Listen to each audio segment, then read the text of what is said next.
Krishna Hare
श्रीमद्भागवते महामुनि प्रीते किंबा परैरीश्वर चैद्यरिद्यवरुद्ध्याते हत प्रीतिभिचुच्चुभिचक्षणा নিগম কল্পতরুগলিতং ফলং শুকমুখাদমিত্র দর্বসংযুতং প্রিবত ভাগবতং রস্যমালয়ং মুহুরহুরচিকা ভুবিভা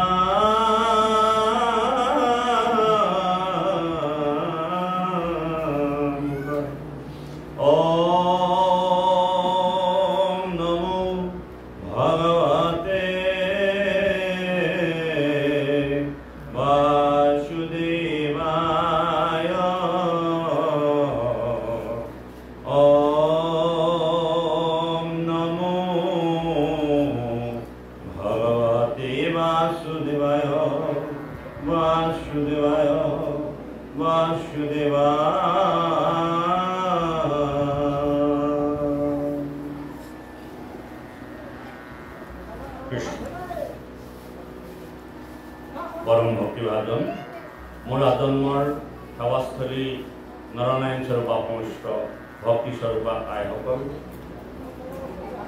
দিব্য আত্মাধাৰী শিশুসকল, নৱপ্ৰজন্মসকল, জয় জয়তে আপোনাৰ সকলোলৈকে এই পবিত্ৰ ভাগৱত আসনৰ পৰা শ্ৰদ্ধাৰ সেৱা আগবঢ়াইছোঁ। আজি এই শুভ দিন শুভ মুহূৰ্তত কেমেৰা পুখুৰী খেলসত্ৰত এই পবিত্ৰ গুৰুজনাৰ দ্বিতীয় বৈকুণ্ঠপুৰী স্বৰূপ নামঘৰত আগন্তুক কাৰ্যসূচী চলাই নিবৰ কাৰণে ঢকুৱাখানা জিলাৰ এভাগী জিলা নামঘৰৰ লাইভোটা প্ৰতিষ্ঠাৰ যি আনন্দপূৰ্ণ ভক্তিপূৰ্ণ অনুষ্ঠান আছিল ইতিমধ্যে সমাপ্তি হৈছে। তাৰ আগত নাম প্ৰসংগ হ'ল, আপোনালোকে সহযোগ কৰিলে। আৰু তাৰ পাছত এভাগী অনুষ্ঠান ৰখা হৈছিল বৈকুণ্ঠৰ কল্পতৰু ভাগৱত শাস্ত্ৰভাগী শ্ৰৱণ কীৰ্তনৰ মাধ্যমেদি যাতে ভগৱন্তৰ চৰণত একত্ৰ হ'ব পাৰোঁ। আৰু এই অনুষ্ঠানভাগী চলাই নিবৰ কাৰণে আমাক আপোনালোকৰ দ্বাৰা আজ্ঞা আহিছিল। আৰু আপোনালোকৰ আজ্ঞা হিৰে লৈ ভকত বৈষ্ণৱৰ আজ্ঞা হিৰে তুলি পৰম পবিত্ৰ এই ভাগৱত অনুষ্ঠানভাগী হাত ধৰিবলৈ আগবাঢ়ি আহি আছোঁ। আমি সম্পাদক সভাপতি প্ৰভুজনৰ লগত আলোচনা কৰিছিলোঁ। ভাগৱতৰ দ্বিতীয় স্কন্ধ যি ভাগৱত ধৰ্ম উল্লেখ হৈ আছে তাতে আজি আমি অকণমান সময় চাম। গতিকে আপোনালোকৰ আজ্ঞা আৰু আপোনালোকৰ চৰণ ধৰাৰ হিৰত লৈ আমি পৰৱৰ্তী দ্বিতীয় স্কন্ধৰ যি গুৰুজনাই ভাগৱত ধৰ্ম লিপিবদ্ধ কৰিছে সেই সম্পৰ্কে আমি কিছু পৰ্যালোচনা কৰিম। এইখিনিতে আপোনালোকৰ ওচৰত আমাৰ এক মিনতি,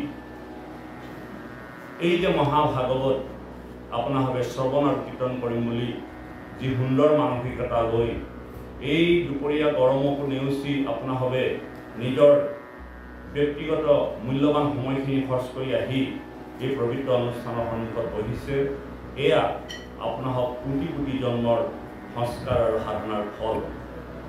কলিযুগত যিসকল লোকে ভাগৱতৰ সন্মুখত ভাগৱতৰ ভগৱন্তৰ অমৃতময় বাণী কৰ্ণ কুহেদি শ্ৰৱণ কৰে, সেয়া সত্য যুগৰ এক পবিত্ৰ আত্মাধাৰী। আৰু আমি কলিযুগত সমস্তজনে আজি একত্ৰ হৈছোঁ, এয়া আমাৰ পূৰ্বতেই নিৰ্ধাৰিত হৈ থকা এক ব্যৱস্থা মাত্ৰ। আপোনালোকে হয়তো ভাবিব পাৰে যে আজি কেমেৰা পুখুৰী খেলসত্ৰই আমন্ত্ৰণ কৰিছে, আমি আহিছোঁ। আচলতে আমাৰ ভাগৱত মাধ্যমে এই কথা নকয়। আজি আপোনালোক আহিছে ভগৱন্তৰ ইচ্ছা। আমি সমস্তজনে আজি একত্ৰ হৈছোঁ। আমি পূৰ্বতেই এই অনুষ্ঠানভাগী নিৰ্ধাৰিত হৈ আছে, মাত্ৰ আজি কাৰ্য কাৰণৰ হেতুহে আমি লগ খাইছোঁ। আৰু আপোনালোক আমাৰ গুহিত, আপোনালোক আমাৰ আত্মীয়, আপোনালোক আমাৰ আৰাধ্য গুৰুসকল আৰু সন্তসকল।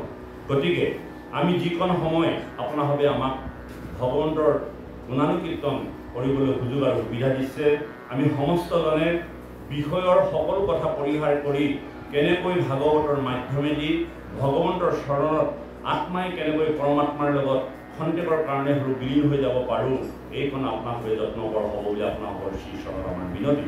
এইকাৰণে ভাগৱত আজি অসমৰ ইমূৰৰ পৰা সিমূৰলৈকে ভাৰততো বা পৃথিৱীতো বিভিন্ন সময়ত বিভিন্ন ধৰণে চৰ্চা হৈ আছে। যদিও ভাগৱতে কোৱাৰ ধৰণে ফলপ্ৰসূ হোৱা নাই। কিয় হোৱা নাই? আচলতে আমি ভাগৱত গাব জনা নাই নে শুনিব জনা নাই, নে ভাগৱতৰ কথাবিলাক আমি বুজি পোৱা নাই? তেন্তে আজি আমি এই বিষয়েও আলোচনা কৰিম। ভাগৱত কীৰ্তন কৰাতকৈ শ্ৰৱণ কৰিবলৈ শিকিব লাগিব, আৰু শ্ৰৱণ কৰাৰ যি শিক্ষা, এই শিক্ষা যেতিয়ালৈকে গ্ৰহণ কৰিব পৰা নাযায় তেতিয়ালৈকে ভাগৱতে আমাৰ শৰীৰত বা আমাৰ পৰিয়ালবৰ্গত বা আমাৰ সমাজত কেতিয়াও ক্ৰিয়া কৰিব নোৱাৰে। এই কথাটো মই যে আপোনালোকক কৈ আছোঁ, আচলতে এয়া ভাগৱতৰ মাধ্যমেদি কৈ আছোঁ। কেনেকৈ কৈ আছোঁ? ইয়াৰ আগৰ যি প্ৰথম স্কন্ধ আছিল, প্ৰথম স্কন্ধত যেতিয়া অভিষপ্ত পৰীক্ষিতে 7 দিনৰ ভিতৰত যেতিয়া পৰমায়ু শেষ হ'ব বুলি গম পালে, তেওঁ ঘৰলৈ ঘূৰি আহিল। ঘৰলৈ ঘূৰি আহি তেওঁ অধ্যমুখে চিন্তিত হৈ আছিল। তেনেতে সমীক মুনিয়ে পঠোৱা তেওঁ শিষ্য মুখেৰে গম পালে যে তেখেতে কৰি অহা বনত ঋষি সমস্তক যি অপমান কৰিছিল তাৰ পৰিপ্ৰেক্ষিতত তেওঁৰ জীৱনলৈ নামি আহিল। 7 দিনৰ ভিতৰতে তেওঁ তক্ষকে দংশন কৰিব, আৰু তক্ষকে দংশন কৰিব বুলি গম পাই পৰীক্ষিত কিন্তু চিন্তিত নহ'ল। হয়তো আপুনিও মই চিন্তিত হ'লোঁ। আমাৰ জীৱনত 7 দিনৰ পাছতে আমি মৰিম। আমি মৰিম বুলি ক'লে আমি চটফটাই থাকোঁ। আমি গৰম বুলি ক'লে সহ্য কৰিব নোৱাৰোঁ, ঠাণ্ডা বুলি ক'লে ঠাণ্ডাত থাকিব নোৱাৰোঁ। আমি ইমান আলসুৱা। আজি গুৰুগৃহ ভাগি লাইট এটা প্ৰতিষ্ঠা কৰিবলৈ খন্তেকৰ কাৰণেও আমি ৰ'দত থাকিব নোৱাৰোঁ। কিন্তু আজি পৰীক্ষিতৰ জীৱনলৈ অভিশপ্ত হৈ 7 দিনৰ ভিতৰত তেওঁৰ জীৱনটোকে শেষ হৈ যাব বুলি যি বাৰ্তা আহিল, কিন্তু আমি হোৱা হ'লে হয়তো দুখতে চটফটাই থাকিলোহেঁতেন, নহয় কিছু আমি উপায় বিচাৰিলোহেঁতেন, নহয় বাৰু বাবুসকল? কিন্তু পৰীক্ষিতৰ জীৱনত তেনেধৰণৰ দেখা নাই। কিয় দেখা নাই? এই কথাখিনি আমি জানিব লাগিব। পৰীক্ষিতক যেতিয়া ক'লে যে তোমাৰ 7 দিনৰ ভিতৰত পৰমায়ু শেষ হৈ যাব, তেতিয়া তেওঁ বুজি পালে যে মোৰ দ্বাৰা যি অপকৰ্ম সাধন হ'ল, মই এজন ধৰ্মশীল ৰজা হোৱাৰ পাছত, প্ৰজাবৎসল ৰজা হোৱাৰ পাছত মোৰ দ্বাৰা যি অপকৰ্ম সাধন হ'ল, ইয়াত উচিত কৰ্মৰ ফল মই পাইছোঁ। অৰ্থাৎ আমাৰ জীৱনত যিবোৰ ঘটিবলগীয়া, যিবোৰ আহিবলগীয়া যন্ত্ৰণা, দুখ থাকে, এয়া আমাৰ প্ৰাপ্য। আমি তাৰ কৰ্ম কৰি থৈছোঁ, আৰু তাৰ কাৰণে আমি কাৰোবাক দোষাৰোপ কৰি লাভ নাই। গতিকে পৰীক্ষিতে আনন্দ মনে ক'লে যে এয়া মোৰ প্ৰাপ্য আৰু মই সেই পাতি গ্ৰহণ কৰিম। এতিয়া কথা হ'ল কি, পৰীক্ষিতে ভাবিলে যে 7 দিন যেতিয়া পৰমায়ু আছে, মোৰ দ্বাৰা যেতিয়া অপকৰ্ম সাধন হ'ল, মই কেনেকৈ তাৰ পৰা পৰিত্ৰাণ পাব পাৰি, এই কথাৰ আগ বিচাৰি তেওঁ সমস্ত চিন্তা কৰি তেওঁ গংগাৰ পাৰলৈ গ'ল, আৰু গংগাৰ পাৰত তেওঁ নীৰৱে বহি চিন্তিত হ'বলৈ ধৰিলে। আৰু পৰীক্ষিত ৰাজনৰ এই চিন্তিত খবৰ চৌদিশে বিয়পি যোৱাত সমস্ত ৰজাগণ, সমস্ত জ্ঞানী পণ্ডিত ঋষিসকল পৰীক্ষিতৰ খবৰ ল'বলৈ আহিল, আৰু আহি পেলাই দেখিলে পৰীক্ষিতৰ যি চিন্তিত অৱস্থা, আৰু পৰীক্ষিতক বিভিন্ন ধৰণে বিভিন্ন মাৰ্গদৰ্শন কৰালে যে 7 দিনৰ ভিতৰত কি কৰ্ম কৰি মৃত্যুমুখী লোকে তৰিব পাৰে। বিভিন্নজনে বিভিন্ন ৰাস্তা দেখুৱালে, কিন্তু সকলো ৰাস্তা বা সকলো কাৰ্য পৰীক্ষিতে কৰিবলৈ সম্ভৱপৰ নহয়। তেনে অৱস্থাতে নিগুণবাদী শুকদেৱ সেই স্থানলৈ আহিল, আৰু নিগুণবাদী শুকদেৱক দেখি সমস্ত ঋষি মুনিসকল খাৰা হৈ দিলে, আৰু তেখেতক আদৰি আনি বাদ্য অৰ্ঘ্য সহিতে আদৰ সম্ভাষণ জনাই সেই স্থানত উপবিষ্ট কৰোৱালে। আৰু পৰীক্ষিত ৰাজনেও সেই নিগুণবাদী শুকদেৱক পাই পৰম আনন্দিত হ'ল। পুনৰ সিংহাসনত বহুৱাই চৰণ ধুৱাই চৰণত পূজা কৰি এখন ধৰ্মসভা পাতিলে, যেন স্বৰ্গৰ অমৰাৱতীপুৰৰ এখন মহাধৰ্মসভাহে বহিছে। আৰু সেই সময়ত তেওঁ জীৱনত ঘটা অভিশাপৰ পৰিত্ৰাণ বিচাৰি বিভিন্ন ঋষিয়ে বিভিন্ন মত দিয়াৰ কথা কোৱাৰ পাছত নিগুণবাদী শুকদেৱৰ পৰা বিচাৰি যে নিয়ম মানস্য কি কাৰ্যম, মৃত্যুমুখী লোকে কি কৰা উচিত, এই কথাটো নিগুণবাদী শুকদেৱৰ চৰণলৈ পঠালে যে হে গুৰুদেৱ, মই 7 দিনৰ ভিতৰত মোৰ আত্মা বিলীন হৈ যাব, আৰু এই 7 দিনৰ ভিতৰত মোৰ কৰিবলগীয়া কাম কি? আৰু এই যে পৰীক্ষিতে যিটো প্ৰশ্ন নিগুণবাদী শুকদেৱলৈ আগবঢ়ালে, সেই প্ৰশ্নটো আপোনা হ'বলৈ আমাৰ আমিও নিয়ম মানস্য, আমিও মৃত্যুমুখী, আমি দিনক দিনে মৃত্যুমুখীলৈ গৈ আছোঁ। বাপাই সমস্ত আমি বুজি নাপাওঁ, বিষয়ৰ পাকচক্ৰত পৰি আমি মৃত্যু নামৰ খুঁটিটো নেদেখাৰ কাৰণে আমি আশাধাৰী হৈ আৰু পাম বুলি ভাবি থকাৰ কাৰণেই আমি জীৱনত ঈশ্বৰ সেৱাৰ পৰা আমি বঞ্চিত হৈ থাকোঁ। কিন্তু আজি আপোনালোকক বিৰল দেখিছোঁ, আপোনালোকে এনে চিন্তাৰ পৰা বহুত দূৰত আৰু সেইকাৰণেহে আহি আপোনালোকে এনে পবিত্ৰ স্থানত ইমান সুন্দৰভাৱে নিৰলে বহি ঈশ্বৰৰ কথা শুনিম বুলি পৰম আশাৰে বাট চাই আছে। সেয়েহে আপোনালোকক আমি আমাৰ তৰফৰ পৰা শতকোটিবাৰ প্ৰণাম জনাইছোঁ। কৃষ্ণ বাবাই সমস্ত পৰীক্ষিতৰ যি প্ৰশ্ন যে মৃত্যুমুখী লোকে কি কৰা উচিত এই সম্পৰ্কে যি প্ৰশ্ন কৰিছিল আৰু প্ৰশ্ন কৰিবলৈ যাওঁতে নিগুণবাদী গুৰুদেৱে পৰীক্ষিতক কৈছিল যে তুমি ভাগৱত ধৰ্ম গ্ৰহণ কৰিব লাগিব। যিমানখিনি মাৰ্ক আছে ঈশ্বৰ পোৱাৰ সেই মাৰ্কখিনি বৰ দুষ্কৰ কঠিন, কিন্তু সহজ আৰু সৰল মই উপায় তোমাক দিছোঁ। তুমি ভাগৱত শ্ৰৱণ কৰি ভাগৱত ধৰ্ম পালন কৰিব লাগিব। আৰু এই ভাগৱত ধৰ্ম পালন কৰিবলৈ যাওঁতে তুমি তিনিটা কথা মোক প্ৰতিশ্ৰুতি দিব লাগিব বোলে কওক গুৰুদেৱ। এক কথা হ'ল ভাগৱত শুনি থকাৰ সময়ত বায়ু আৰু পানীৰ বাদে কোনো ভক্ষণ কৰিব নোৱাৰিবা। আমিও আজি ভাগৱতৰ সন্মুখত বহি থাকোঁতে কোনো তামোল কোনো চাহ আমি ভক্ষণ নকৰিম। পৰীক্ষিতৰ যেনে ব্যৱস্থা আমিও এজন পৰীক্ষিত। আমিও জীৱনত আজি জন্মৰ পৰা আজি পৰ্যন্তলৈকে বহু ঋষি সন্তসকলক অপঘাত কৰি আহিছোঁ। তাৰ কাৰণে আমাৰ জীৱনত প্ৰতি মুহূৰ্ততে অভিভক্ত হৈ আছোঁ। আৰু এই অভিভক্তৰ পৰা মুক্তি পাবলৈ হ'লে পৰীক্ষিতৰ দৰে আমিও আজি ভাগৱত শ্ৰৱণ কৰিব লাগিব। আৰু পৰীক্ষিতক কোৱাৰ দৰে আমিও আজি দৃষ্টিৰে বহি আমি কি কৰিব লাগিব, মাত্ৰ পানী যদি কেতিয়াবা খাবলৈ মন যায় খাব পাৰিম, তাৰ বাদে আৰু কোনো ধৰণৰ বস্তু আমি ভক্ষণ কৰিব নোৱাৰিম। দ্বিতীয় কথা হ'ল কি, তেওঁ কায় বাক্য মন সম্পূৰ্ণ তেওঁ ঈশ্বৰৰ ওচৰত সমৰ্পিত কৰি তেওঁ যি কথা কৈ যাব এই কথা হৃদয়ৰ দ্বাৰা অনুভৱ কৰিব লাগিব। বাবাই সমস্ত কৰ্ণৰ পথেদি সকলো লোকে শুনিব পাৰে। ইয়াত যদি গৰু ছাগলী এটা বান্ধি থলোহেঁতেন তেওঁলোকেও আমি কৈ যোৱা কথাবিলাক শুনিব পাৰিলেহেঁতেন, যিহেতুকে তেওঁলোকৰ কাণ আছে, কাণে শব্দ শুনে। কিন্তু আমাৰ কাণেৰেদি শব্দ শুনাৰ উপৰিও আমি কি শুনো, ঈশ্বৰৰ বাক্য শুনো। আৰু এই ঈশ্বৰৰ বাক্য গৰু ছাগলীও শুনে, কিন্তু তেওঁলোকে সেইবিলাক কথা ৰূপায়ণ কৰিব নোৱাৰে, জীৱনত প্ৰয়োগ কৰিব নোৱাৰে। কিন্তু আমি মনুষ্যসকলে সেই বাক্য শ্ৰৱণ কৰি আমি জীৱনশৈলী প্ৰয়োগ কৰি দিম। আৰু যদি আমি নেভাবোঁ তেতিয়াহ'লে সেই কাম কেতিয়াও আমাৰ সম্ভৱপৰ নহয়। সেইকাৰণে কৈছে নিগম কল্পতৰ গলিতম ফলম চুকম মুখাত মিত্ৰ দৰ্ব সংযুতম ক্ৰীবত ভাগৱত ৰসমালয়ম মুহুৰহু ৰসিকা ভুবি ভাবুকা। অৰ্থাৎ ভাগৱত ভাবুকজনেহে পান কৰিব পাৰে। ভাগৱতৰ সন্মুখত বহি থাকিলেও যদি ভাগৱতৰ কথাবিলাক ভাবি আপোনাৰ অন্তৰত যদি ৰোমাঞ্চিত নহয়, আপুনি তেতিয়াহ'লে ভাগৱত আচলতে এফালে শুনিছে এফালে উলিয়াই দিছে। যাতে আপোনাৰ হ'ব তেনেধৰণৰ নহয়। আমি ভগৱন্তৰ চৰণত প্ৰাৰ্থনা জনাম, যিকণ সময় আমি ভগৱন্তৰ কথা পাতিম সেইকণ সময়ত আমি ভগৱন্তৰ কথাবিলাকৰ লগে লগে ভাবি দিম যে কথাবিলাক কি, এই কথাবিলাকে আমাৰ জীৱনশৈলীত কি প্ৰয়োগ কৰিব পাৰে, এই কথাখিনি আমি উপলব্ধি কৰিব লাগিব। দ্বিতীয়তে ভাগৱত কৈ থকা সময়ত যদি আপোনালোকে গাড়ীৰ কথা পাতি থাকে বা কাষৰ জনক ঘূণকেও যদি কিবা এটা কথা কৈ থাকে, তেতিয়াহ'লে আপোনাৰ দ্বাৰা সেই ভকতজনে ঈশ্বৰৰ কথা শুনিম বুলি আগবাঢ়ি বাট চাই আছে, কিন্তু আপুনি প্ৰতি মুহূৰ্ততে কিলাপতি মাৰি বা কিবা এটা গুণগুণাই আছে, তেতিয়া আপুনিতো অপুণ্য হৈছেই, লগতে কাষত একাধিক্ৰমে শুনিম বুলি বা একচিত্তে শুনিম বুলি যিজন ভকতে বহি আছে তেওঁকো আপুনি পবিত্ৰ কৰ্মৰ পৰা বঞ্চিত কৰিছে। আপোনালোক যাতে সেই পাপৰ ভাগি নহয় তাৰ কাৰণে আপোনালোকক অনুৰোধ জনাইছোঁ। আৰু এই কথা পৰীক্ষিতকো কৈছিল। গতিকে আমি আগবাঢ়িব বিচাৰিছোঁ সমস্তজনে ভগৱন্তৰ চৰণ লক্ষ্য কৰি যিকণ সময় পাইছোঁ সেইকণ সময়ে আমি ভগৱন্তৰ চৰণত যাতে সমৰ্পিত কৰি দিম, এই ভাৱনাৰে আমি ভগৱন্তৰ চৰণ লক্ষ্য কৰি আমি পৰৱৰ্তী পাঠলৈ আগবাঢ়িছোঁ। মহাপুৰুষ শ্ৰীমন্ত শংকৰদেৱ কৃত শ্ৰীমদ ভাগৱত দ্বিতীয় স্কন্ধ প্ৰথম অধ্যায় পদ ভাগৱত ধৰ্ম।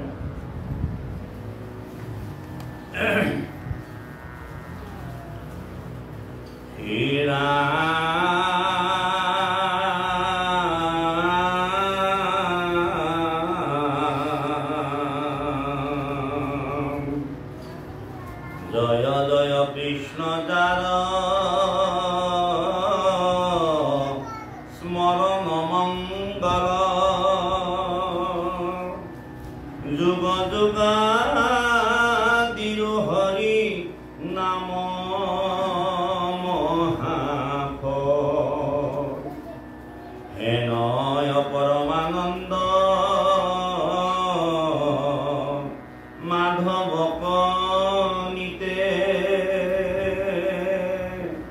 হুমরিও নর নিরন্তরে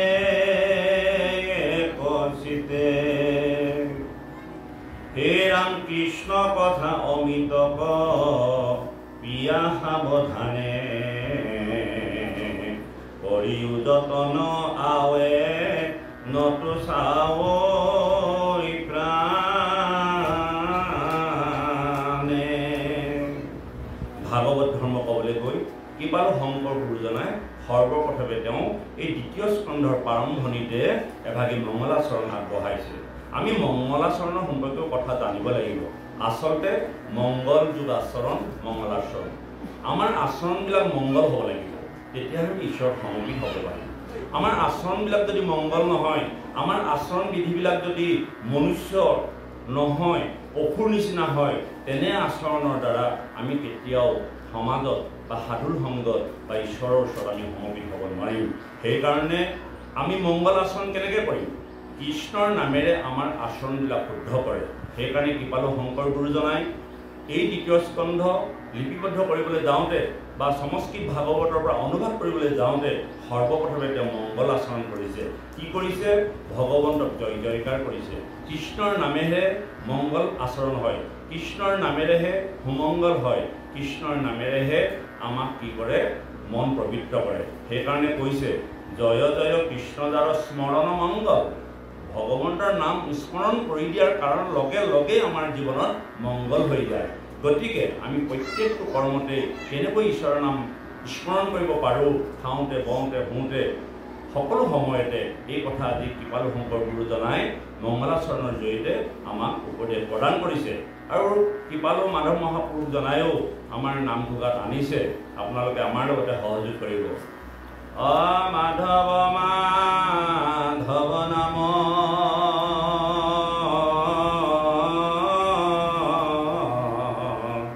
বচনত হুমৰয়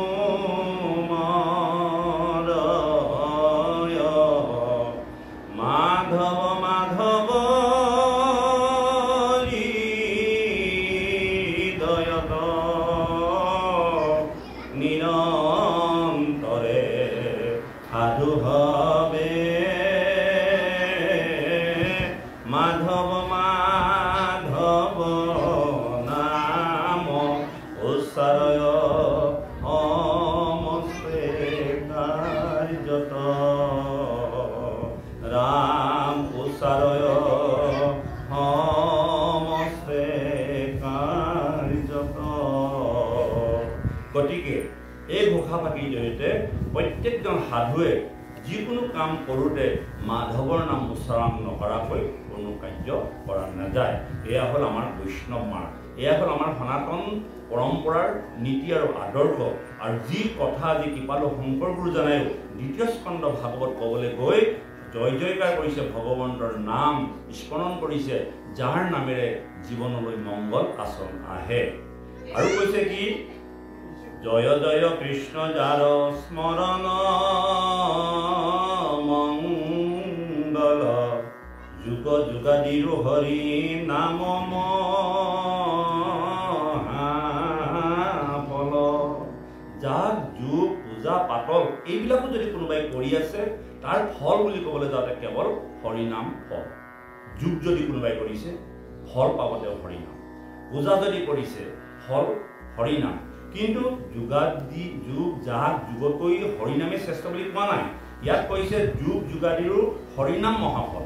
মাত্ৰ যিমানখিনি আমাৰ আধ্যাত্মিক কৰ্ম আছে, এই কৰ্মবিলাকৰ ফল বুলি যদি কিবা বস্তু এটা আছে, সেয়া কেৱল হৰিনাম, কেৱল হৰিনাম। সেইকাৰণে কৈছে হেনয় পৰমানন্দ মাধৱ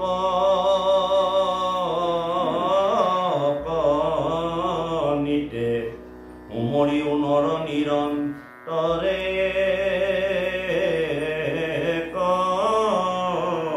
চিত্ৰে।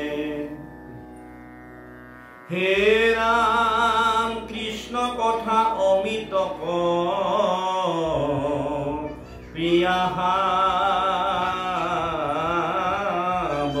সাৱধানে কৰিও যতন যাৱে নতু চাৱৈ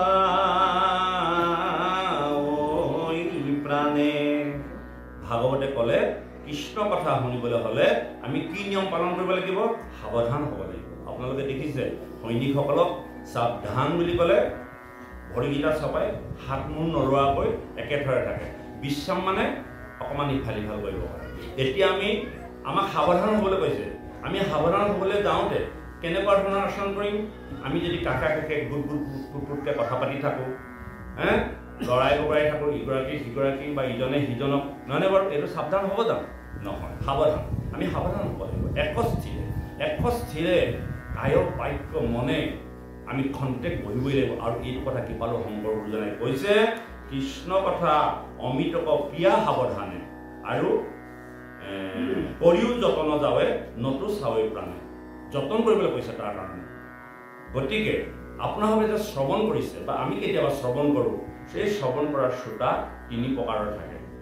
3 প্ৰকাৰৰ শ্ৰোতা থাকে। এই কথাটো জানিব লাগিব। প্ৰথমতে ভাগৱত শ্ৰৱণ কৰিবলৈহে শিকিব লাগে। ভাগৱত শুনি থাকিলেও আপোনালোকৰ বা আমাৰ হৃদয়ত ক্ৰিয়া নকৰিব যদি আমি শ্ৰৱণ কৰিব নাজানো। গতিকে সৰ্বপ্ৰথমে আমি শ্ৰৱণ কৰিবলৈ শিকিব লাগিব। শ্ৰৱণ কৰিবলৈ যাওঁতে 3 প্ৰকাৰৰ শ্ৰোতা বা 3 প্ৰকাৰৰ শ্ৰৱণৰ কথা কৈছে।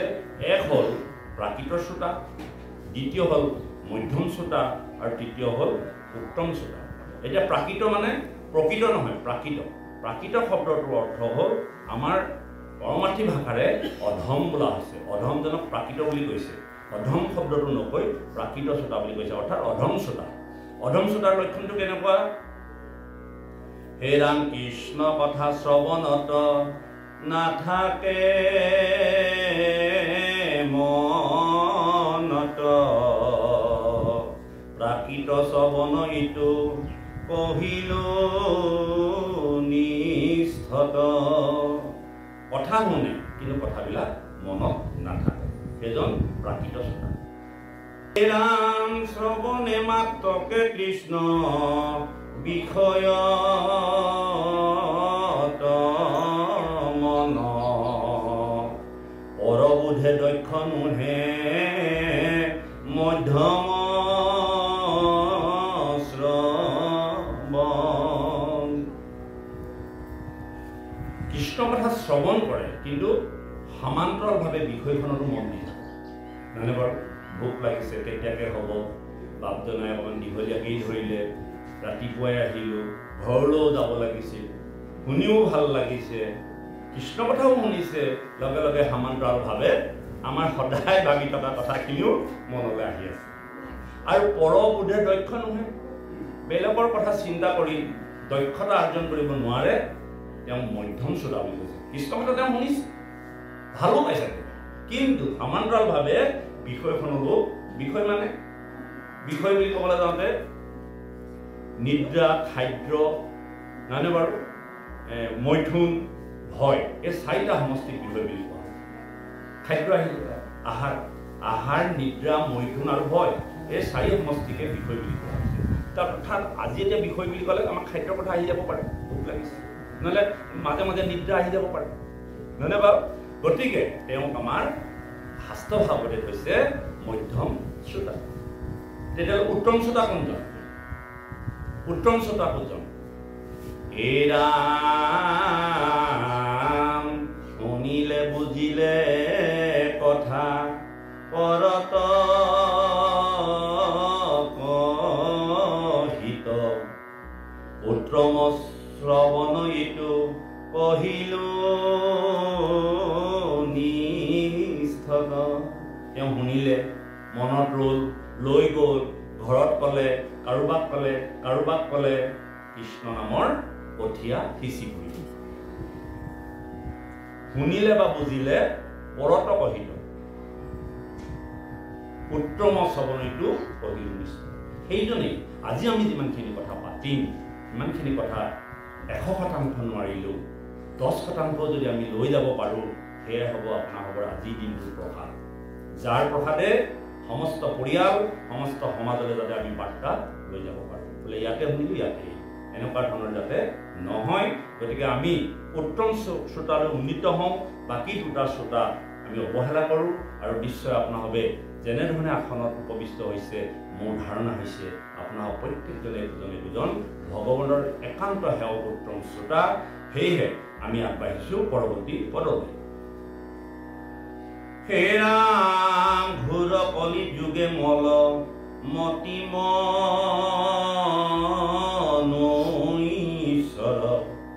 নাহি আন ধৰ্ম হৰি কীৰ্তন পৰ হে ৰাম শৰীৰত আছে কলি কীট দুখ গুচুক প্ৰথমে কৰা হৰি হৰি ভূষ বৰ সুন্দৰ কথা কৈছে যে কি কৈছে এই জগতত যিমানবিলাক ধৰ্ম আমাক দেখুৱাইছে শাস্ত্ৰ ভাগৱতে সমস্ত ধৰ্মৰ ভিতৰত ভগৱানৰ নাম শ্ৰৱণ কীৰ্তন কৰাই হ'ল একমাত্ৰ ধৰ্ম বা একমাত্ৰ পথ আৰু এই ধৰ্মবিলাক কৰিবলৈ যাওঁতে আমি সৰ্বপ্ৰথমে কীৰ্তন কৰিব লাগিব ভাগৱত কথা শ্ৰৱণ কৰিব লাগিব আৰু কীৰ্তন শ্ৰৱণৰ মাধ্যমেদি এদিন নহয় এদিন আমি ঈশ্বৰৰ সান্নিধ্য পাবলৈ সক্ষম হ'ম আমাৰ মন নিৰ্মল হ'বই হ'ব আজিয়ে নহয় বা কালিলেই নহয় শুনোতে শুনোতে বোলে মহন্তৰ মুখে শুনা কথা প্ৰথমত জানো বাৰু মহন্তৰ মুখে সৰ্বপ্ৰথমে কথা শুনা তেবেহে পুৰুষে পাই ভকতিৰ আমাৰ মনত কিছুমান সন্দেহ থাকে সন্দেহবিলাক আমি দূৰ কৰিব নোৱাৰোঁ এই নামে জানো আমি তৰিব পাৰিম এই নামৰ পৰা জানো হ'ব জানো নহয়নে বাৰু নামঘৰলৈ গ'লেই হ'বনে তহঁতিয়ে গৈ থাক আৰু আমি ঘৰতেই ভকতি কৰিম হ'ব দে দেখিছোঁ নহয় তহঁতি কিমান নাম গাই কি কৰিব পাৰিছ এই যে আমাৰ সন্দেহ ভাৱবিলাক এইবিলাক দূৰ হ'বৰ কাৰণে কি কৰিব লাগিব কথা শুনিলেহে গুচে মনৰ সংশয় কৃষ্ণৰ হে আতৰতি তেবেহে বাহয় তেতিয়াহ'লে কি কৰিব লাগিব হে ৰাম হেন জানি কথা শুনা মহন্তৰ মুখে নহয় বাৰু মহন্তৰ মুখে কথাবিলাক শুনিব লাগিব তেতিয়াহে আমাৰ ভকতি বাঢ়িব আৰু এনেধৰণে কথা শুনোতে শুনোতে শুনোতে শুনোতে এদিন আমাৰ হৃদয় নিৰ্মল হ'ব কেনেকৈ নিৰ্মল হ'ব এতিয়া কি কাল বাৰু বাবা এই সমস্ত এতিয়া কালটো কি বাৰু কালৰ আগমন হৈছে শৰৎকাল যেতিয়া আগমন হ'ল আপোনাৰভাৱে বৰষাকাল পাৰ হ'ল আপোনালোকৰ ওচৰত নদ নদী আছে নাই আছে নদীবিলাকৰ পানীবিলাক চাফা হৈ আছিলে নে লেতেৰা হৈ আছিলে বৰ্ষাকালত চব লেতেৰা হৈ আছিলে এতিয়া যদি নদীখনৰ কাষলৈ যায় পানীখিনি চাফা নে এই পানীখিনি কোনে ফিল্টাৰ কৰে শৰৎকালৰ লগে লগে স্বভাৱতে পানীখিনি চাফা হ'ব আমাৰো জীৱনত বৰ্ষাকাল আছে আমাৰো পানীখিনি বৰ্ষাকালৰ নিচিনাকৈ লেতেৰা হৈ আছে আমাৰ মনবিলাক কৈ গ'ল আগতে মন মলিনতাৰ কথা নহয়নে বাৰু তেতিয়াহ'লে আমাৰ এদিন শৰৎকাল আহিব লাগিব আৰু সেই শৰৎকালৰ আগমনে আমাক কি কৰিব মনবিলাক শুদ্ধ কৰিব যেনেকৈ বৰ্ষাকালত নদীবিলাকৰ পানীবিলাক যেনেকৈ লেতেৰা হৈ থাকে শৰৎকাল অহাৰ লগে লগে যেনেকৈ স্বভাৱতে নিৰ্মল হৈ যায় ঠিক তেনেকৈ কৃষ্ণ কথা শ্ৰৱণে বা সাধুৰ সংগত থাকোঁতে থাকোঁতে আমাৰ বৰ্ষাকালৰ নিচিনাকৈ মলিন হৈ থকা অন্তৰৰ কলুষিতাবিলাক এদিন আমাৰ শৰৎকালৰ লগে লগে চাফা হৈ যাব এইটো কথা কি বুলি কৈছে কি কৰিব লাগিব তেতিয়াহ'লে শ্ৰৱণ আৰু কীৰ্তন কৰিব লাগিব মাধৱ মহাপুৰুষে খুব সুন্দৰভাৱে লিখিছে কৰ্ণপথে ভকতৰ জানে বাৰু কৰ্ণপথে ভকতৰ হিয়াত প্ৰৱেশী হৰি দুৰ্বাসনা হৰে সমস্ত জলৰ যতে কমল যেহেন শৰৎ কালে স্বভাৱতে নিৰ্মল হয় আৰু আমাৰো এদিন স্বভাৱতে নিৰ্মল হ'বই আৰু হৈ আছে আমি বহুত লোকক তেনেধৰণে দেখিছোঁ কিন্তু আমি মাত্ৰ নিয়মটো পালন কৰিব লাগে এই কথাখিনি ক'বলৈ যাওঁতে ইয়াত ভাগৱতে কৈছে আমাৰ শৰীৰত কেইটামান দুখ আছে কি দুখ আছে কলিকিত দুখ কলি বুলি ক'বলৈ যাওঁতে কলি বুলি এটা বস্তু নহয় কলি বুলি এজন লোক নহয় কলি বুলি যদিও যুগ বুলি কৈছে কলি হ'ল আমাৰ শৰীৰতে থকা এক দুখৰ সমষ্টি কি পৰ নিন্দা পৰ চৰ্চা পৰ কথা নহয়নে বাৰু অত্যাচাৰ উৎপীড়ন হিংসা পৰ নিন্দা লোভ মোহ কাম ক্ৰোধ দম্ভ মৎস্য এই গোটেই সমষ্টিটোৰ যি ব্যৱস্থাপনা এইটোকে কলি বুলি কৈছে আৰু এই ব্যৱস্থাপনাটো ক'ত থাকে আমাৰ শৰীৰতে থাকে সেইটোকে কৈছে যে শৰীৰত আছে কলি কীটজত দুখ গুচুক প্ৰথমে কৰা হৰি হৰি ভোগ। এই কলি খেদিবৰ কাৰণে কোনো ধৰণৰ আপোনালোকে সৈনিক লগাব নালাগে আৰু সৈনিকে খেদিব নোৱাৰে, স্বয়ং পৰিশিতে খেদিব নোৱাৰে। কলি অন্য হাতে দুখৰ সমষ্টি, অন্য হাতে কলিয়ে কথা ক'বও জানে। যিজন ধৰ্মশীল পৰিশিতে কলি মোৰ ৰাজ্যত নাথাকো বুলি বা নাথাকিবি বুলি দেখান্তৰ কৰি দিছিল, কিন্তু কলিয়ে ইমান ধুনীয়াকৈ উদাহৰণ দি ক'লে, হে ৰাজন, তুমি প্ৰজাবৎস, তুমি গোটেই পৃথিৱীৰ ৰাজত্ব কৰিছা, মোক যদি খেদি দিয়া মই যলৈকে যাম তাতেই তোমাৰ ৰাজ্য। তুমি সাগৰত তেনেকৈ মণিমুকুতাৰ লগত যে অলাগতীয়াল শামুকবিলাক থাকে, মোকো জানো তেনেকৈ ৰাখিব নোৱাৰা, নহয়নে বাৰু?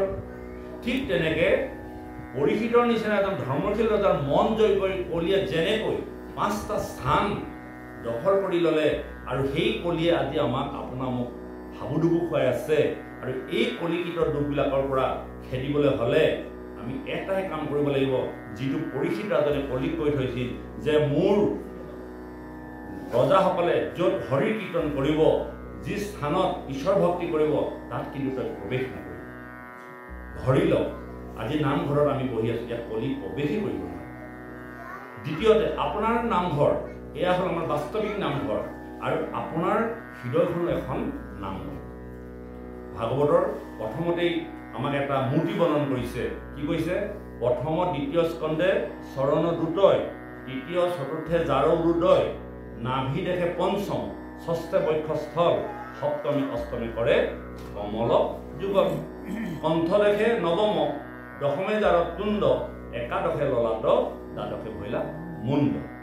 এই ব্যৱস্থাপনা আগত ৰাখি কৃপালু শংকৰ গুৰুজনাই নামঘৰৰ যিটো ৰূপ, এই ৰূপটো নিৰ্ণয় কৰিছে। আপোনালোকৰ দেহটো যেনেধৰণৰ নামঘৰটো তেনেধৰণৰ। গতিকে নামঘৰ নিৰ্মাণ কৰিবলৈ যোৱাৰ আগতে নামঘৰৰ সম্পৰ্কে কিছু কথা জানি লোৱাটো বৰ দৰকাৰ হয়। গুৰুজনাৰ আদৰ্শ মণিকূট কেতিয়াও দিগাকে থোৱা নাযায়, মণিকূট পঠালিকে, আৰু গা ঘৰতকৈ মণিকূটটো সৰু হ'ব লাগে। আপোনাৰ টকা আছে বুলি মণিকূটটো বৃহৎ আকাৰে বনাব নোৱাৰিব। যিহেতুকে আমাৰ বাউসী এই বাহু দুটা দেখিছে, ইয়াতকৈ আমাৰ মস্তকটো সৰু, নহয়নে বাৰু? আৰু এইটো হ'ল আমাৰ গা ঘৰ, আৰু ভৰি দুখন হ'ল আমাৰ যেনেকৈ আছে তেনেকৈ ঠিক আমাৰ বাট চৰা, সেয়া হ'ল চৰণ, নহয়নে বাৰু? বাট চৰা। আৰু তাৰপিছত আহিলে ৰামলী চৰা, তাৰপিছত আহিলে নামঘৰৰ পেট, যিখন হৃদয় বুলি কোৱা হয়, আৰু এই হৃদয়তে আমি নাম গুণ গাওঁ, আৰু সেয়া হ'ল আমাৰ মস্তক, যিটো মণিকূট বুলি কোৱা হয়। আৰু এনেকুৱা দিশতেই নামঘৰ বা প্ৰতিষ্ঠা কৰা হৈছে, যিটো বস্তু সেই নামঘৰ আপোনাৰ দেহটোক ভাবিব লাগিব। এতিয়া আমি নামঘৰত ঈশ্বৰৰ কথা গাইছোঁ, নামঘৰত কলি প্ৰৱেশ হ'ব নোৱাৰে, কিন্তু আমাৰ হৃদয়টো কলি প্ৰৱেশ হৈ থাকে। আৰু সেই কলি খেদিবৰ কাৰণে নিত্য নৈমিত্তিক ৰাতিপুৱাৰ পৰা গধূলিলৈকে আমাৰ নামঘৰটো আমি নাম চৰ্চা কৰিবই লাগিব, নাম জপ কৰিবই লাগিব। এয়া হ'ল আমাৰ কৃপালু শংকৰ গুৰুজনাৰ নীতি আৰু আদৰ্শ। সেইকাৰণে কৈছে আমাৰ কিছুমান শৰীৰত কলিকীট দুখ আছে, যিবিলাক দুখৰ কাৰণে এখন এখন সমাজ আমি ভাঙি থান বান কৰি দিওঁ। আমাৰ মাজত ভিন্ন আছে, আমাৰ মাজত উচ্চ নিচ্চ আছে। আমাৰ কলিকীট দুখবিলাকৰ কাৰণে আমি সমাজত একে থিৰে বহি একেখন মজিয়াতে আমি ঈশ্বৰৰ নাম শুনিব নোৱাৰোঁ। এয়া কলিৰ প্ৰভাৱ, নহয়নে বাৰু? আপোনাৰ সমাজখন একেলগে থাকোঁ। এনেকুৱা এজন ব্যক্তি কলিকীট দুখ থাকে তেওঁৰ লগত, তেওঁ খুচুক খাচাককৈ লগাই লগাই লগাই লগাই মানুহৰ মাজত এনেকুৱা কলিকীট বীজ সিঁচি দিব, যিজন মানুহে কালিলৈকে ভালেই আছিল, কিন্তু আজি হঠাতে বদলি হৈ তেওঁ আকৌ এখন সমাজ পাতি খাবলৈ প্ৰস্তুত হয়। এইবিলাক হ'ল কলিকীটৰ দুখ। আৰু এই কলিকীটৰ দুখবিলাক নাহিবৰ কাৰণে আমি নিজে যদি ঈশ্বৰৰ কথা শ্ৰৱণ আৰু কীৰ্তন কৰোঁ, নিশ্চয় সেই দুখখিনিৰ পৰা আমি পৰিত্ৰাণ পাম। সেই কথাটো আজি ভাগৱত ধৰ্মত কৈছে, কৃষ্ণৰ চৰণে কৰি অশেষ প্ৰণতি, অচ্যুতৰ কিংকৰ শংকৰ নিগদতি, হে ৰাম দ্বিতীয় স্কন্ধৰ কথা শুনিও চুকে, নিপতিৰ প্ৰশ্ন পাছে শুনি মনিভূপে। পৰিশিত ৰাজনে নিগুণবাদী সুখদেৱৰ ওচৰত যি প্ৰশ্ন উত্থাপন কৰিছিল এই প্ৰশ্নটো শুনি পেলাই নিগুণবাদী শুকদেৱে মৌন হৈ ৰ'ল। প্ৰশ্নটো কি আছিল? মৃত্যুমুখী লোকে কি কাৰ্য কৰা হ'ব? সেই প্ৰশ্নটোৰ উত্তৰ দিয়া নাই, দিব। হে ৰাম কৃষ্ণ পদ পংকজক হৃদয়ত ধৰি দিলন্ত সিদ্ধান্ত তাংক সাধুবাদ কৰি ধন্য নৰপতিমতী পুত্ৰ তোমাৰ উচিলা হাজিটো কথা সংসাৰতে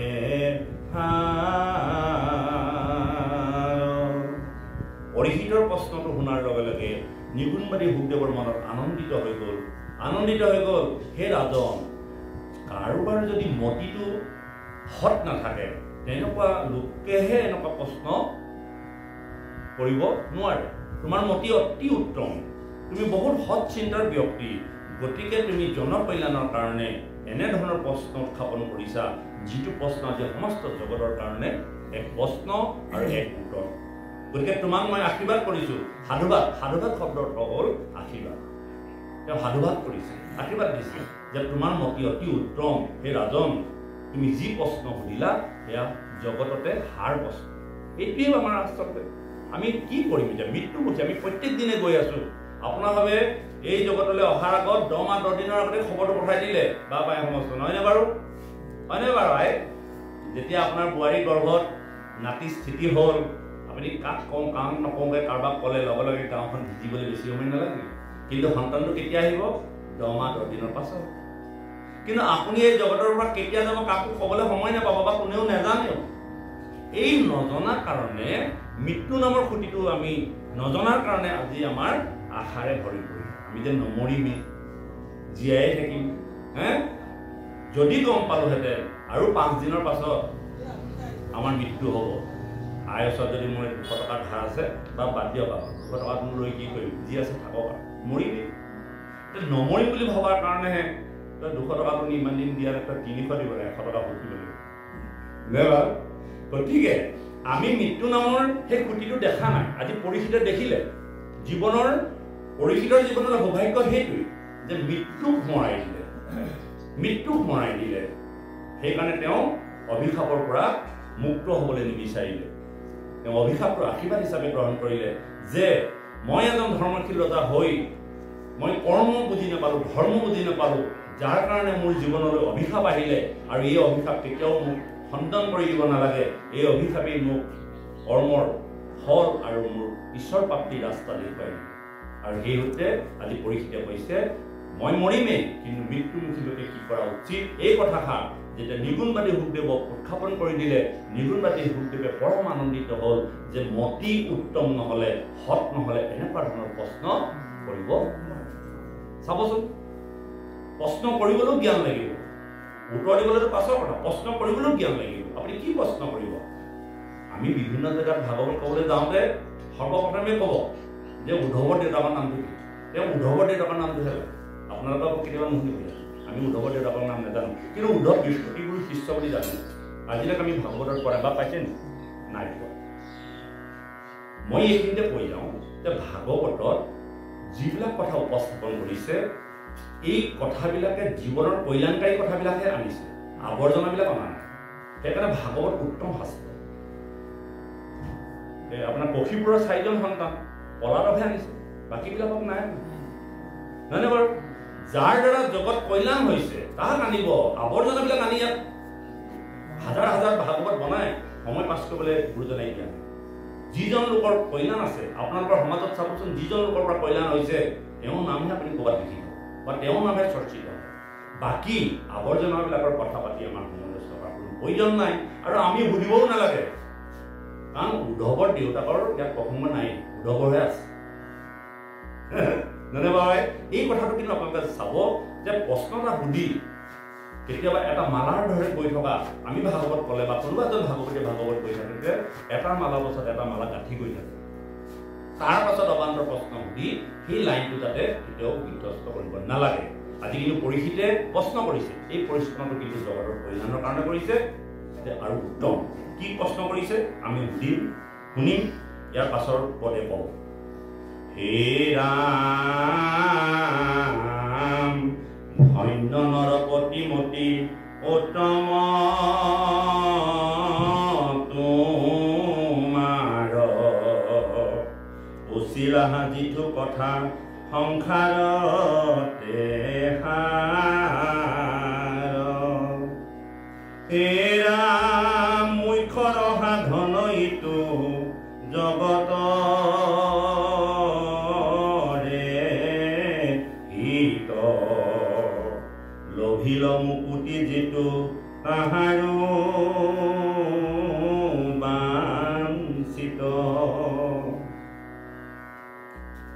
হে ৰাম নাহি জ্ঞান যাৰ জাতি ধৰ্ম মাত্ৰ কৰে নিতে বলি বিশ্ব পঞ্চ যজ্ঞ কৰে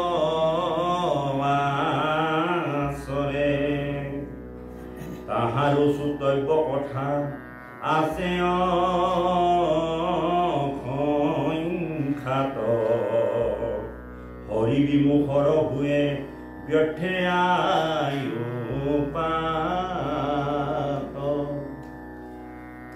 বুজি পাইছেনে অকণমান শুনি যাওঁতেই বৰ ধুনীয়া কথামান কৈছে নাহি জ্ঞান যাৰ জাতি ধৰ্ম মাত্ৰ কৰে আমি কৰিছো নি বাৰু কেতিয়াবা তেনেকুৱা কাম নাই কৰা ন আমি তেনেকুৱা নহয় দেই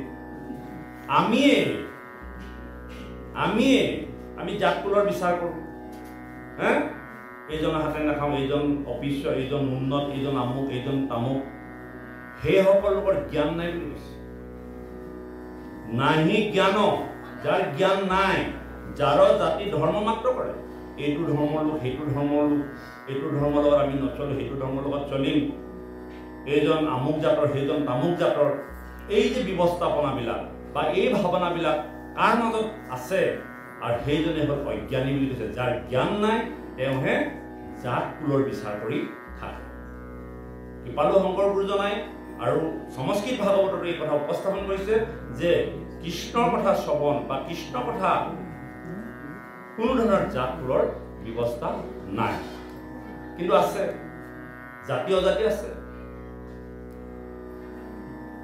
জাতীয় জাতি কাৰ আছে কৃষ্ণক ভজয় যিটো সেহিহে জাতি কৃষ্ণ বিমুখ সিটো সেহিহে অজাতি যিজনে কৃষ্ণ কথা নভজে বা কৃষ্ণ কথা শ্ৰৱণ নকৰে সেইজন অজাতি আৰু আমি সকলো জাতি আমাৰ মাজত যিবোৰ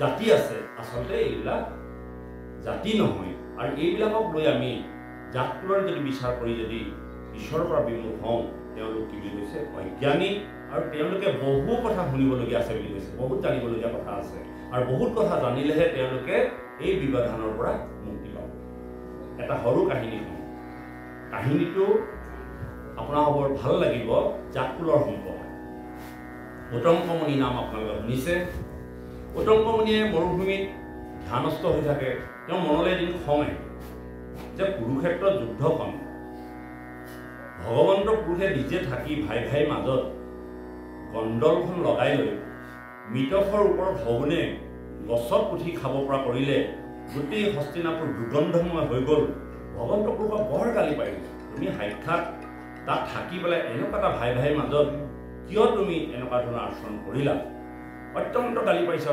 পাৰিছে ভগৱন্তক আপুনি গালি পাৰিলেও দেখা দিব আৰু ভালভাৱে ভাবিলেও আপোনাক দৰ্শন দিয়ে উত্তমকমণিয়ে তেনেধৰণৰ আচৰণ কৰাৰ কাৰণে ভগৱন্ত পুৰুষ আহিলে আহি পেলাই উত্তমকমণি সুধিলে কি হ'ল বোলে তুমি থাকোঁতেই যে এই পাণ্ডৱসকল আৰু কৌৰৱৰ মাজত যে কণ্ডলখন লগাই তুমি যে গোটেই ভাই ভাইৰ মাজত ধ্বংস কৰিলা এই কথাটো মই একেবাৰে সহ্য কৰিব পৰা নাই তেতিয়া ভগৱন্ত পুৰুষে উত্তমকমণিক কুৰুক্ষেত্ৰ যুদ্ধখনৰ সম্পৰ্কে বিস্তৃত ব্যাখ্যা আগবঢ়ালে যে কি কাৰণে মই কৰিব লগা হ'ল আৰু কি কাৰণে মই জগতলৈ আহোঁ এই কথাখিনি ক'লে। যদা যদা হি ধৰ্মস্য গ্লানি ভৱতি ভাৰত অভ্যুত্থান অধৰ্মস্য তদাত্মানং সৃজামহ পৰিত্ৰাণায় সাধুনাম বিনাশায় চ দুষ্কৃতাম ধৰ্ম সংস্থাপনাৰ্থে সম্ভৱামি যুগে যুগে। অৰ্থাৎ সাধুসকলক পৰিত্ৰাণ কৰা, দুষ্টসকলক বিনাশ কৰা আৰু ধৰ্ম সংস্থাপন কৰাৰ বাবে মই লীলা কৰিব লগা হয় আৰু দুষ্টসকলক মই নিপাত কৰোৱা হয়। আৰু বহু ধৰণৰ কথা বুজাৰ পাছত উত্তম মুনিৰ মনলৈ শান্ত আহিলে আৰু ভগৱন্তৰ চৰণত দণ্ডতে পৰি সমস্ত অপৰাধৰ মাৰ্জনা বিচাৰিলে। আৰু ভগৱন্ত পুৰুষৰ ওচৰত মাৰ্জনা বিচৰাৰ লগে লগে ভগৱন্ত পুৰুষে উত্তম মুনিক ক'লে, মই যে তোমাক দৰ্শন দিলোঁ, তুমি কিবা এটা বৰ লোৱা। কাৰণ মোক যোনে দৰ্শন কৰে, মোক যোনে ভাবি পেলাই বা তপৰ বা জপৰ দ্বাৰা পায়, তেওঁক কিবা নহয় কিবা মই দিওঁ। উত্তম মুনিয়ে ক'লে, মোকতো কি দিবা?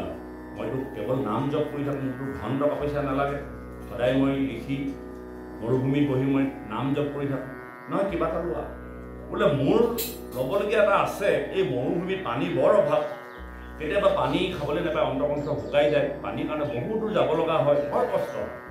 যদি সেই প্ৰভু, যদি তুমি ইচ্ছা কৰা, মই পানী বুলি কোৱাৰ লগে লগে তুমি পানী যাতে পাব পাৰোঁ, এইকণ বৰকে যদি কৰা, মোৰ নাম সাধনাত মই আগবাঢ়ি যাব পাৰিম। ভগৱন্তে তথাস্তু বুলি ক'লে আৰু ভগৱন্ত গুচি গ'ল। উত্তম মুনিয়ে ধ্যান কৰি আছে।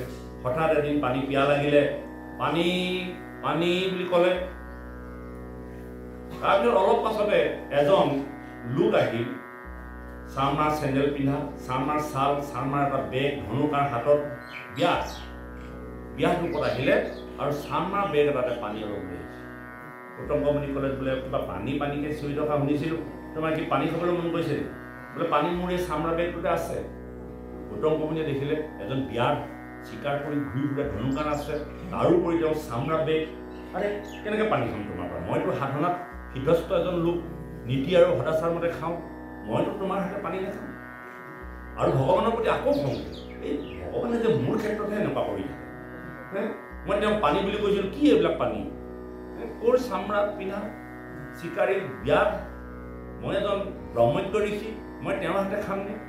একদম মানে খং। আৰু তেওঁ এই বিয়াতজনে ক'লে, সেই মুনি, তোমাৰ এতিয়া অন্তৰ্কণ্ঠ শুকাই গৈছে, তোমাক পানীহে প্ৰয়োজন। পানীটো কোনে আনিছে, ক'ত আনিছে দৰকাৰ নাই, পানী খালে তোমাৰ অন্তৰ আত্মা শান্ত হ'ব, খোৱা। নাই নাই, 3বাৰ 4বাৰ ৰিকুৱেষ্ট কৰিলে, নাখালে আৰু সেই বিয়াজনী গুচি গ'ল। উত্তম মুনিয়ে আকৌ এবাৰ ভগৱানক গালি পাৰিবলৈ লাগে, অকল মোৰ ক্ষেত্ৰতে এনেকুৱাবিলাক চৈতানি কৰি থাকে। খুব গালি পাৰিছে। ভগৱন্ত প্ৰভু আকৌ আহিলে, বোলে কি হ'ল উত্তম, তুমি আকৌ মোক তেনেধৰণে তিৰস্কাৰ কৰিছা যে? বোলে প্ৰভু, তুমিয়েতো কৈ গৈছিলা মোক পানী দিম বুলি, এতিয়া কি এইবিলাক তুমি মানে মানুহ পঠাইছা? পানী কেনেকৈ খাওঁ? তুমিতো জানা মই এজন সিদ্ধস্ত, সদায় সদাচাৰী মতে খাই আছোঁ। বোলে কি হ'ল? বোলে এজন আহিছিল চামৰা বেগ এটা লৈ, চিকাৰী, তেওঁতো কিমান চিকাৰ কৰি ফুৰিছে ঠিকনা নাই, তেওঁ মতে মই পানী খাম নেকি? তেতিয়া ভগৱন্ত প্ৰভুৱে কৈছে, তুমি কিয় নাখালানো? সেয়া পানী নাছিল, সেয়া অমৃত আছিল। তুমি যেতিয়াই মোক পানী লাগে বুলি মোক বৰ খুজিছিলা, লগে লগে মই দেৱৰাজ ইন্দ্ৰক কৈ থৈছিলোঁ যে উত্তম মুনিয়ে ধ্যানস্থ অৱস্থাত পানী বুলি কোৱাৰ লগে লগে তুমি পানী লৈ যাবা, পানী নহয় বোলে অমৃত লৈ যাবা। তেতিয়া দেৱৰাজ ইন্দ্ৰই প্ৰভু ভগৱন্তক কৈছিল, হে প্ৰভু, এই অমৃত সাগৰ মন্থন কৰোঁতে তুমি আমাক দিছিলা, কেৱল দেৱতাসকলেহে অমৃত পান কৰিব লাগে, আৰু বাকী অমৃতৰ গৰাকী কোনো নহয় বোলে। উত্তম মুনি তুমি দিবা, মই দিবলৈ কৈছোঁ। দেৱৰাজসকলৰ দিবলৈ মন নাই, অমৃত কেৱল দেৱতাসকলৰ বাবে। তথাপিতো ভগৱন্তৰ আদেশ মানি অমৃত লৈ আহিলে, আৰু ভগৱন্ত ক'লে যে মই 3বাৰ কম, তাতকৈ আৰু নকওঁ। আৰু সেয়েহে তেওঁ দেৱৰাজ ইন্দ্ৰ আহিছিল বিয়াত ৰূপে, কিন্তু তুমি বাহ্যিক দিশটো চাই তুমি বুজিব নোৱাৰিলা অন্তৰত কি আছে, আৰু সেইকাৰণে তুমি অমৃতৰ পৰা বঞ্চিত হয়। আমি আচলতে প্ৰত্যেককে বাহ্যিক দিশটোহে চাওঁ, আভ্যন্তৰীণ দৃষ্টিটো নাচাওঁ। আমি আভ্যন্তৰীণ দৃষ্টিটো চাব জানিবলৈ শিকিব লাগিব।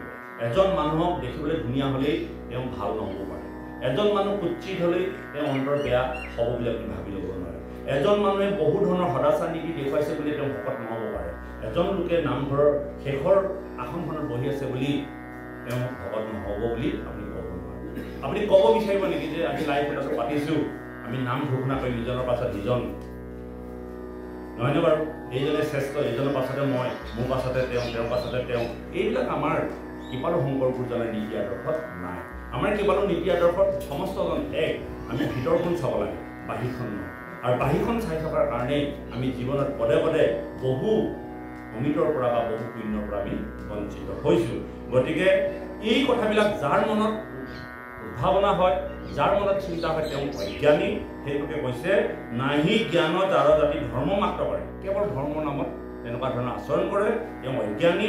আৰু কৈছে নিতে বলি বিশ্ব পঞ্চ যজ্ঞ আচৰণ, নিতে বলি পঞ্চ যজ্ঞ আচৰণ, তেনেকুৱা লোকে নিতে 5টা যজ্ঞ আচৰণ কৰে। আৰু কি কৈছে তাহাৰো সূত্ৰত্ব কথা আছে সংখ্যা হৰি বিমুখৰ হৈ ব্যৰ্থ আয়ু পাঠ। এতিয়া আমি জানিব লাগিব কেইটামান কথা যে বিশ্ব পঞ্চযজ্ঞ কি বস্তু। পঞ্চযজ্ঞ নিতে আচৰণ কৰিব লাগিব। আমি প্ৰত্যেকজনেই 5টা যজ্ঞ নিতে কৰিব লাগিব। বা কৰিছেনে কেতিয়াবা? 5টা যজ্ঞৰ কথা জানে নেকি? কৰিছেনে বাৰু? আইসকলে জানে নেকি? আইসকলে নিতে 5টা পাপ কৰে। পাপকেইটা জানে নেকি? পাপকেইটা জানে নেকি বাৰু আইসকলে? আপোনালোকে নিতে 5টা পাপ কৰে, জানে নেকি? নাজানে। এক পাপ কৰে আপোনালোকে ৰাতিপুৱা শুই উঠি বাহনি ঢালৈ কুকুৰা মাৰি খতম কৰে, 1 নম্বৰ কাম। 2 নম্বৰ কাম আপোনালোকে ৰন্ধনশালত যিটো চুলীয়া বুলি কয়, তাত ৰন্ধন কৰিবলৈ গৈ জুই ধৰি যিমানবিলাক ওচৰে পাজৰে পোক পৰুৱা আছে সেইখিনি মাৰে, জানে বাৰু? পানী উতলায়, পানী উতলাওঁতেও আকৌ ধান বহাওঁতেও তাতো পোক পৰুৱা পৰি মৰে। ঘৰ লিপে, তাতো আপোনালোকে পোক পৰুৱা মাৰি মাৰে, নহয়নে বাৰু? মছলা পিছেনে? আজিকালিতো মছলা নহ'লে পেটলৈ ভাতেই নাযায়। এই পতাখন বা নতুবা ঢেঁকীশাল, আমাৰতো ঢেঁকীশাল আছেই, তাতো আপোনালোকে খুন্দি বহু ধৰণৰ পোক পৰুৱা মাৰে, নহয়নে বাৰু? এই 5টা কৰ্ম কৰি নিতে আপোনালোকে 5টা পাপ অৰ্জন কৰি যায়।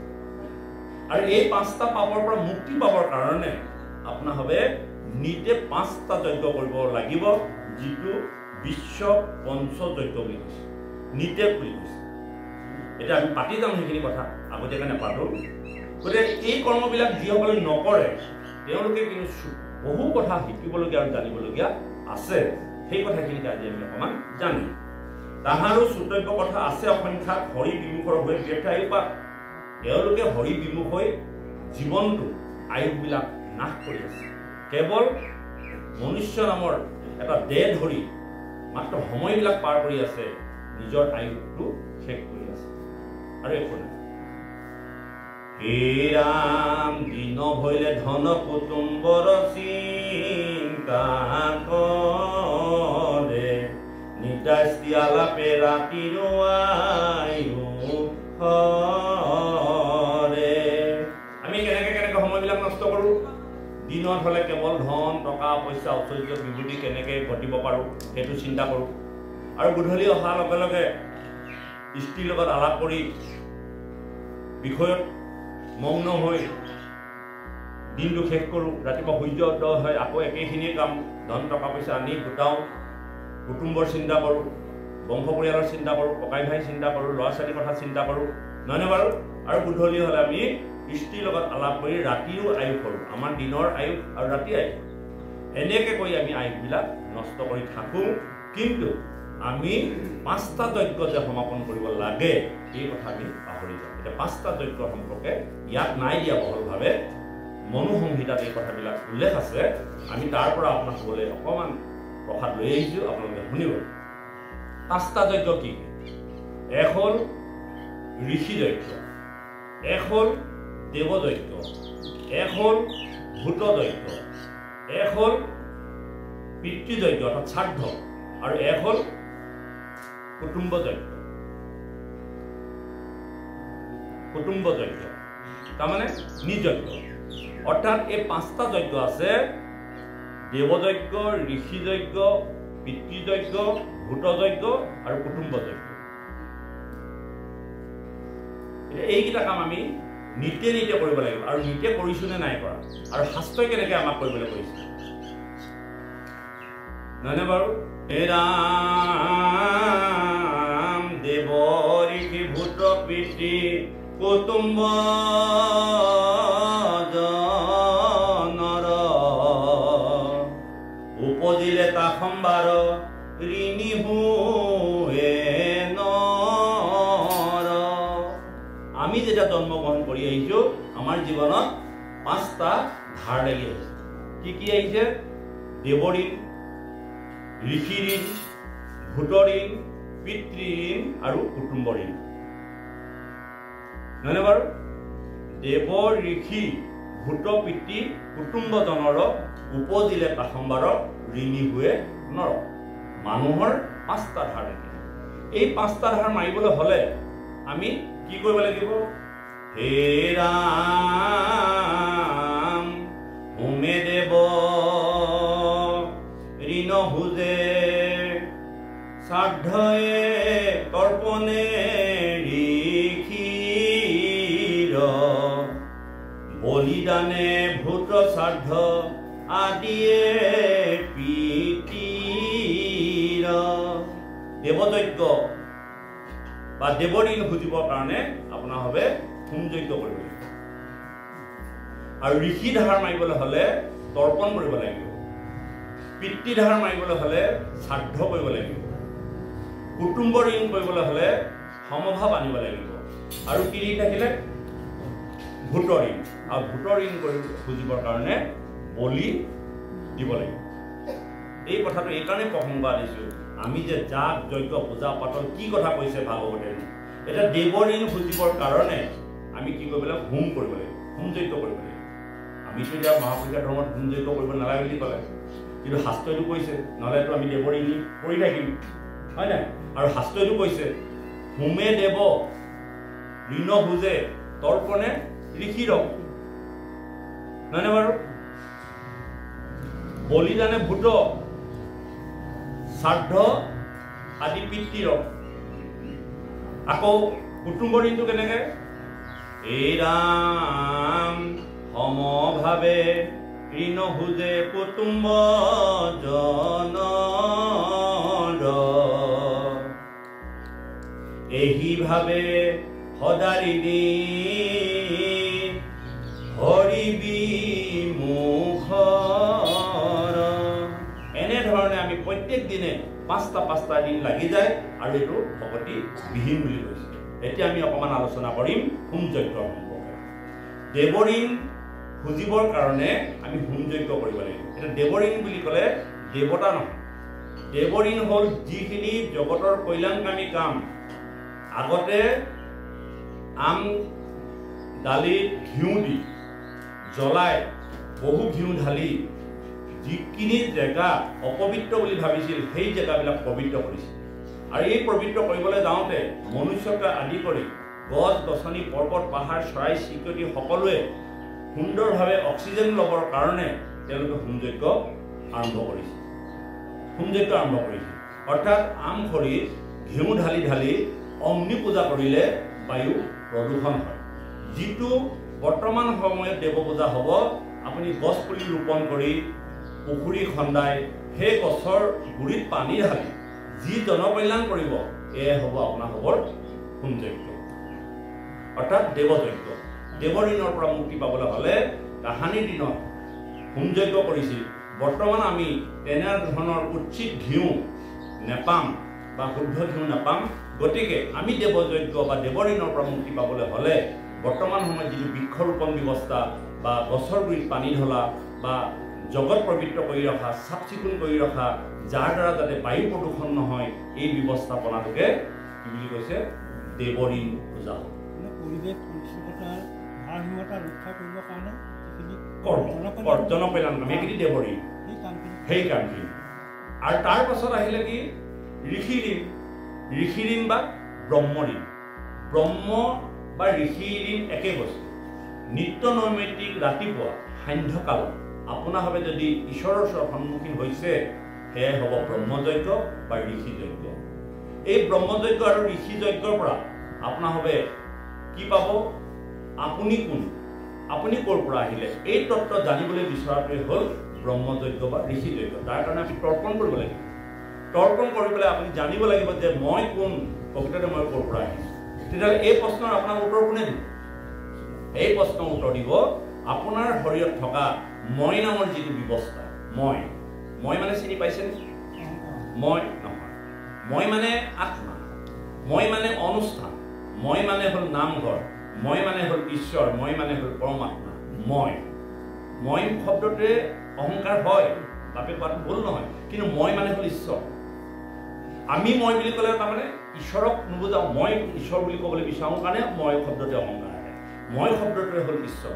আপোনালোকে যেতিয়া আপোনালোকক সোধে বোলে আই আপুনি নামঘৰলৈ কালি কেলৈ নাহিলে, বোলে মই যাবলৈকে বিচাৰিছোঁ কিন্তু মোৰ শৰীৰটো ভাল নোহোৱাৰ কাৰণে মই যাব নোৱাৰিলোঁ। মই আৰু মোৰ দুটা বস্তু হ'লনে বাৰু? মই যাবলৈ বিচাৰিছোঁ কিন্তু মোৰ গাড়ীখন নথকাৰ কাৰণে মই যাব নোৱাৰিলোঁ, মোৰ শৰীৰটো ভাল নোহোৱাৰ কাৰণে মই যাব নোৱাৰিলোঁ। তেতিয়াহ'লে মই আৰু মোৰ কোনটো? মই নামৰ যিটো তত্ত্ব, যিটো আত্মা, এই আত্মাটোৰ যিটো বোধ, সেই বোধে আপোনাক যাবলৈ মন কৰিছিল, কিন্তু মোৰ মানে ময়ে যাক গ্ৰহণ কৰি আছে বা যাৰ সহায়ত মই চলি আছে, অৰ্থাৎ আমাৰ দেহটো, এই দেহটো কি বুলি কৈছে? মোৰ আৰু মই দুটা বস্তু। মই হ'ল আত্মাতত্ত্ব, মোৰ শব্দটো হ'ল আমাৰ যিটো ইন্দ্ৰিয়যুক্ত এই বিষয় দেহ বা লিংগ দেহ, এই দেহটো কি বুলি কৈছে? মোৰ। নহয় বাপ? গতিকে মই যাবলৈ মন আছিল কিন্তু মোৰ দেহটো ভাল নোহোৱাৰ কাৰণে বা মোৰ জ্বৰ উঠাৰ কাৰণে বা মোৰ শৰীৰটো বেয়া হোৱাৰ কাৰণে মই যাব নোৱাৰিলোঁ। এতিয়া মই কোন? মোৰ কোন? মই কোন? মোৰ কি? মোৰ হ'ল গোটেই দেহটো আৰু মই হ'ল মোৰ ভিতৰত থকা যিটো আত্মা তত্ত্ব, এই তত্ত্বটো হ'ল মই। আৰু এই মই নামৰ তত্ত্বটোৱে আচল মই লগত কথা পাতি তেওঁ কি কৰে? মই আচলতে ক'ৰ পৰা আহিলোঁ, তোমাৰ নিচিনা যি চৈতন্য শক্তি মই বিৰাজ হ'ল, এই কথাখিনি জানিবলৈ বিচৰা নিতে সান্ধ্যা উপাসনা, ইয়াকে ব্ৰহ্মযজ্ঞ বা ঋষিযজ্ঞ বুলি কোৱা হৈছে। নিতে যদি আপুনি গুৰু সেৱা কৰিছে তেতিয়াহ'লে আপুনি ঋষি তৰ্পণ হৈ আছে। এতিয়া আহিলে পিতৃদিন। পিতৃদিন বুজিবৰ কাৰণে কি কৈছে? শ্ৰাদ্ধ কৰিব লাগিব। এতিয়া আমি নিত্য শ্ৰাদ্ধ কৰিব লাগিব, কৰোঁ নে নকৰোঁ? আমি 3 দিনত তিলানি, 10 দিনত দশকৰ্ম কৰিলোঁ, 11 দিনত কাজকৰ্ম কৰিলোঁ, 12ত আমি ভোজ ভাত খাই আমাৰ পিতৃ পৰগামী হোৱা কাৰ্য সমাপ্তি ঘটা। এতিয়া আমি বছৰে বছৰে শ্ৰাদ্ধ কৰি থাকোঁ। শ্ৰাদ্ধ শব্দৰ অৰ্থ হ'ল শ্ৰদ্ধা। পিতৃ বুলি ক'বলৈ যাতে অকল আপোনাৰ পিতৃকে বুজোৱা হোৱা নাই। পিতৃ হ'ল আপোনাতকৈ এদিনৰ যদি ডাঙৰ, সেই তাৰ পৰা ধৰি যিসকল শ্ৰেষ্ঠ লোক সমস্তজনকে পিতৃ লাইনত ৰখা হৈছে। এই পিতৃসকলক আপুনি শ্ৰদ্ধা সহকাৰে, সন্মান সহকাৰে যদি সেৱা পূজা কৰি আছে তেতিয়াহ'লে পিতৃ ঋণৰ পৰা আপুনি মুক্ত। মনত ৰাখিব, অকল পিতৃক শ্ৰদ্ধা কৰি থাকিলে বোলে মই পিতৃক শ্ৰাদ্ধ কৰিছোঁ কিন্তু মোৰ পিতৃ সমকক্ষ ব্যক্তিসকলক অশ্ৰদ্ধা কৰোঁ, নহ'ব। আৰু এনেকৈ গৈ গৈ গৈ গৈ আমি পিতৃ যদি এটা গুৰি বিচাৰি লওঁ তেতিয়াহ'লে আমাৰ পিতৃ কোন হয়গৈ? ঈশ্বৰ হয়গৈ। নহয়নে বাৰু? মোৰ দেউতা আমুক, দেউতাৰ দেউতাৰ তামুক, দেউতাৰ দেউতাৰ তামুক, গৈ থাককচোন। গৈ গৈ আপুনি মনুক পাবগৈ। আৰু মনু ক'ৰ পৰা সৃষ্টি হৈছিল? ভগৱন্তৰ হৃদয়ৰ পৰা। নহয়নে বাৰু? গতিকে আমাৰ পিতৃ কোন? ভগৱন্ত। তমেব মাতা চ পিতা তমেব, তমেব বন্ধু চ সখা তমেব, তমেব বিদ্যা দ্রবিণম তমেব, তমেব সর্বম মম দেব দেব। তুমি মোৰ পিতৃ, তুমি মোৰ মাতৃ, তুমি মোৰ ধন, তুমি মোৰ বিদ্যা, তুমি মোৰ ঐশ্বৰ্য, তুমি মোৰ সকলো। তেতিয়াহ'লে আমি এটা জেগা পালোগৈ, গৈ গৈ এটা জেগা পালোঁ। আমি পৰম্পৰা বুলি যিটো শব্দ আনি আছোঁ, পৰম্পৰা শব্দটোৰ অৰ্থ কি? পৰম শব্দটোৱে অত্যন্ত গভীৰ শব্দ বুজাইছে। যি বস্তু আগতো আছিল, বৰ্তমানো আছে, আগলৈও থাকিব। এই পৰম যুগ পৰা, এই পৰম অৰ্থ বা এই পৰম তত্ত্ববিলাক আমি গ্ৰহণ কৰিব লাগে, অৰ্থাৎ পৰম্পৰা আমি ৰক্ষা কৰিব লাগে। এতিয়া পৰম্পৰা কি আছিলে? আদি সত্য যদি আছিলে হৰিনাম, সেইটোহে পৰম্পৰা। মোৰ পিতৃ দিনতো পৰম্পৰা বুলি ক'লে নহ'ব নহয়। গতিকে আমি পৰম্পৰা বুলি ক'বলৈ যাওঁতে মোৰ পিতৃ কোন? ভগৱন্ত পুৰুষ। গতিকে পিতৃ শ্ৰাদ্ধ কৰিবলৈ যাওঁতে তেতিয়াহ'লে কি কৰিব লাগিব? আমি ভগৱন্তৰ চৰণত ভজিলেই আমাৰ পিতৃ শ্ৰাদ্ধ হৈ যায়। কৈছে যে পুত্ৰ উপজিলে পিণ্ড দিবাক লাগয় পিতৃৰ। মনত ৰাখিব, পুত্ৰ উপজিলে পিণ্ড দিবাক লাগয় বাপৰ, মূৰ পিণ্ড হুয়ে জানা ভজিলে ঈশ্বৰ। শাস্ত্ৰই সিদ্ধান্ত দি থৈছে ভগৱন্তই কৈছে মোক পিণ্ড দিব লাগিব তোমালোকে, কাৰণ তোমালোকে মোৰ পুত্ৰ উপজিলে পিণ্ড দিবা কল আগয় বাপৰ, মূৰ পিণ্ড হৈ জানা ভজিলে ঈশ্বৰ। এতিয়া আমি ঈশ্বৰক বন্দনা কৰিলেই পিতৃ শ্ৰাদ্ধ হৈ যায়, হয়নে বাৰু? ইয়াৰ পাছত আহিলে কি? কুটুম্ব ঋণ। কুটুম্ব ঋণটো কি? সমভাৱে ঋণ বুজে কুটুম্বজনৰ। আমাৰ মাজত সমভাৱ, বন্ধু বৰ্গ ইষ্ট কুটুম গোটেইখিনিৰ মাজত যদি আমি সমভাৱ ৰাখিব ভাবি পাৰিছোঁ বা মৈত্ৰীয় ভাৱটো ৰাখিব পাৰিছোঁ, তেতিয়াহ'লে আমাৰ কুটুম্ব ঋণটো বুজা হৈ যাব। এতিয়া একেবাৰে শেষত আহিলে ভূতৰ ঋণ। ভূতৰ ঋণৰ কাৰণে কি কৰিব লাগে? বলি দিব লাগে। বলি শব্দৰ অৰ্থ কি বুজাইছে? ছেদন। বলি শব্দৰ অৰ্থ ত্যাগ। বলি শব্দৰ অৰ্থ ভূত যজ্ঞ কৰিবলৈ যাওঁতে আমি জীৱসমূহৰ ওচৰত বা জীৱসমূহৰ বিষয়ে ত্যাগ কৰিব লাগিব। কি ত্যাগ কৰিব লাগিব? তেওঁলোকক নিধন কৰি আমাৰ পেট পবতৰা যিটো ব্যৱস্থা, এই ব্যৱস্থাই কেতিয়াও আপুনি ভূত যজ্ঞ সমাপন নহয়। সমস্ত ভূততে আশ্ৰময় হৰি বিষ্ণু বুদ্ধি কৰি সবাকো মাতিবা বিষ্ণু বুদ্ধি কৰি, নহয়নে বাৰু? সমস্ত ভূততে আশ্ৰময় হৰি সবাকো মানিবা বিষ্ণু বুদ্ধি কৰি। যদি সবাৰো হৃদয়তে বিষ্ণু বুদ্ধি আছে বা আছে বুলি আমাক ঈশ্বৰে কৈ দিলে, তাৰ পাছত যে আমি এই মাৰি কাটি যে খাই থাকোঁ, তেতিয়াহ'লে আমি ভূতৰ ঋণ পূজা হ'ব নহয়। যদি ভূতৰ ঋণ পূজা নহয়, তেন্তে আমি এটা ঋণত সদায় ধাৰ লাগি গৈ থাকিম, নহয়নে বাৰু? এইখিনিতে মই কৈছোঁ নীতি সদায় আমাক লাগিবই। এতিয়া আমি ক'ত লাগি থাকোঁ? আমি লাগি থাকোঁ যে বাপজনে শৰণ ল'লে নাই, ভজন ল'লে নাই, তেওঁৰ হাতে খাম নেখাম। প্ৰকৃততে মাছ মাংস খোৱা মানুহৰ হাতে খাব নাপায়। কেলে বাৰু? মাছে কি কি খায় জানেনে? নদীত মৰা মানুহ এটা পেলাই দিবচোন, মাছে খাই নাখায় চাব। আৰু সেই মাছ যদি আপুনি খাইছে, তেতিয়াহ'লে আপুনি মানুহ খালেনে? আপুনি যিটো বস্তু খাইছে সেই বস্তুৱে কি কি খাদ্য খাইছে? তেনেকুৱা খাদ্য খোৱা বস্তু খোৱাৰ পাছত সেই মানুহজন সদায় শৰণ ভজন ৰক্ষা হৈ থাকিবনে? চিন্তা কৰিব অলপ গভীৰভাৱে। নদীৰ মাছবিলাকে কি খায়? যদি আমি অকণমান ভাবি চাওঁ, আমি যদি কওঁ বাপজনে নীতি সদাচাৰাই যি মন যায় তাকে খায়, মদ খায়, ভাং খায়, কাটি খায়, যদি তেনেকৈ ভাবি যদি তেওঁৰ হাতে যদি আমি নাখাওঁ, বা আমাৰ ঘৰত খোৱা মাছটোৱে নদীত কি খায়?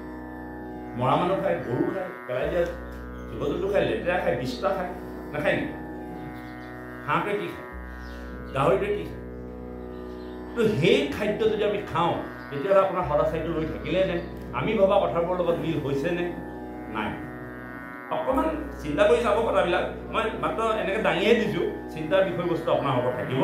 গতিকে ভূতৰ ঋণ বুজিবৰ কাৰণে আমাৰ সমস্ত জীৱৰ প্ৰতি থকা যিটো দয়া আৰু কৰুণা ভাৱ, এই ভাৱটো ৰক্ষা কৰিব পাৰিলেই আমি ভূতৰ ঋণ বুজা হৈ যাব পাৰোঁ।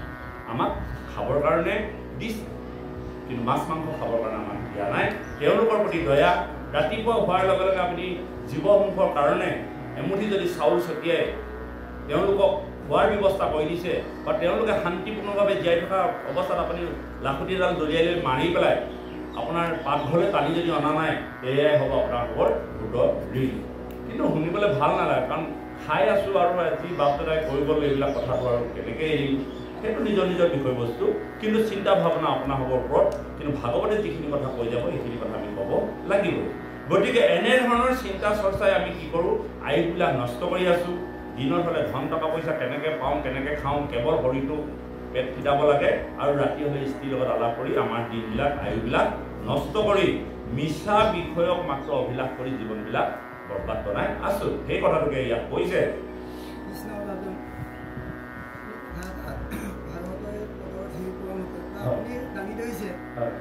আৰু এটা কথা তালৈ পৰিষ্কাৰ কৰি দিব লাগে, যিটো কংস ঋণৰ কথা ক'লে, কিন্তু কংস শুনা পাতকীটো কৈ দিলে আমাৰ সমাজত পঞ্চশুনা পাতকী আছে বা পাছলৈ পঞ্চশুনা পাপ বিশেষকে উল্লেখ কৰিছে। নহয়, ইয়াত আমি পদে সেইখিনি কথা নাহিলে, এই প্ৰথম পদত আহিলে সেই কথাখিনি পঞ্চশুনা পাপৰ কথাই আছে। নহয় নহয় নহয় নহয় কথা আপুনি চাওক, ভাগৱতে পঞ্চযজ্ঞ আৰু পঞ্চশুনা পাপ দুটা বেলেগ বস্তু। পঞ্চযজ্ঞ পঞ্চ ঋণত থাকে, পঞ্চযজ্ঞ পঞ্চশুনা পাতকতো থাকে। পঞ্চযজ্ঞ কৰিব লাগিব গৃহীসকলে, সেইটো কিতাপ আছে যে পঞ্চযজ্ঞ গৃহীসকলে প্ৰত্যেকে কৰিব লাগিব।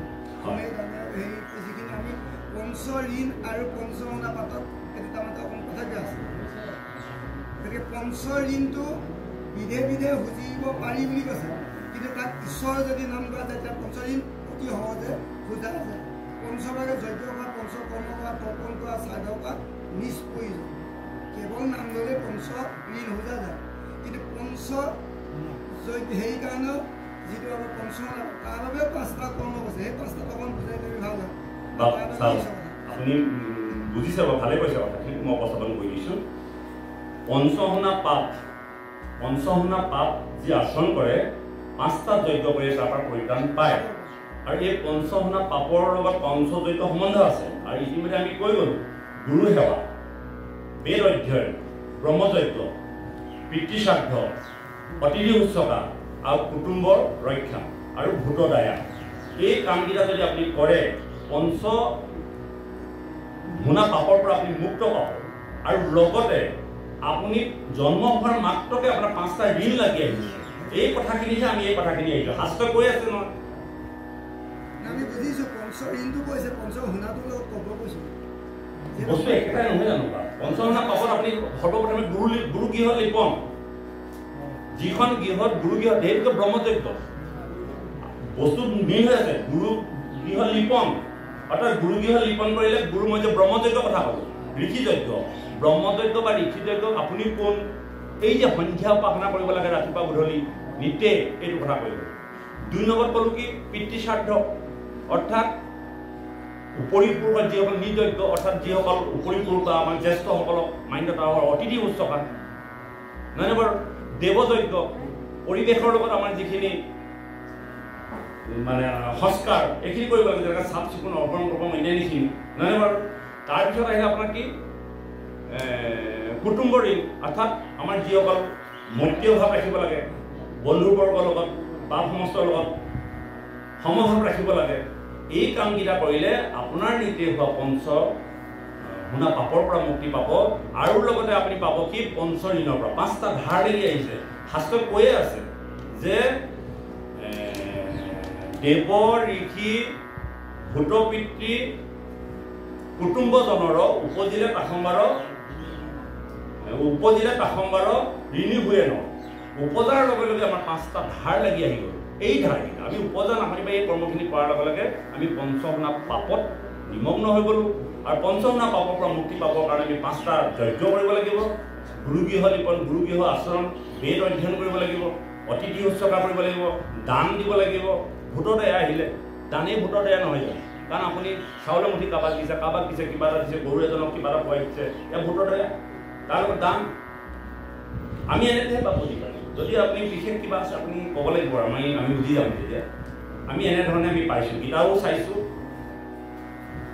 গতিকে আৰু আছে যদি বাপ আছে নেকি ক'ব পাৰিব মই ইমানখিনি জানিছোঁ ইয়াতকৈ আৰু এটা কথা আমি সামান্য ইয়াতকো আৰু থাকিবও পাৰে আৰু গাঁওখন আমাৰ মনতো এটা সংশয় আহিছে ধৰক জাতি আৰু অজাতি ওলালে যিজনে ভগৱন্তৰ চৰণ সেৱা কৰে সেইজন জাতি আৰু যিজনে নকৰে সেইজন অজাতি এতিয়া আমি জাতিৰ মাজত খাব লাগে নহয়নে অজাতিৰ লগত খাব নালাগে এতিয়া ভগৱন্তক চিন্তা চৰ্চা নকৰি অন্য দেৱ দেৱতা যিসকলক সেৱা কৰে বা পূজা কৰে তেওঁলোক জাতিত পৰিব নকৰে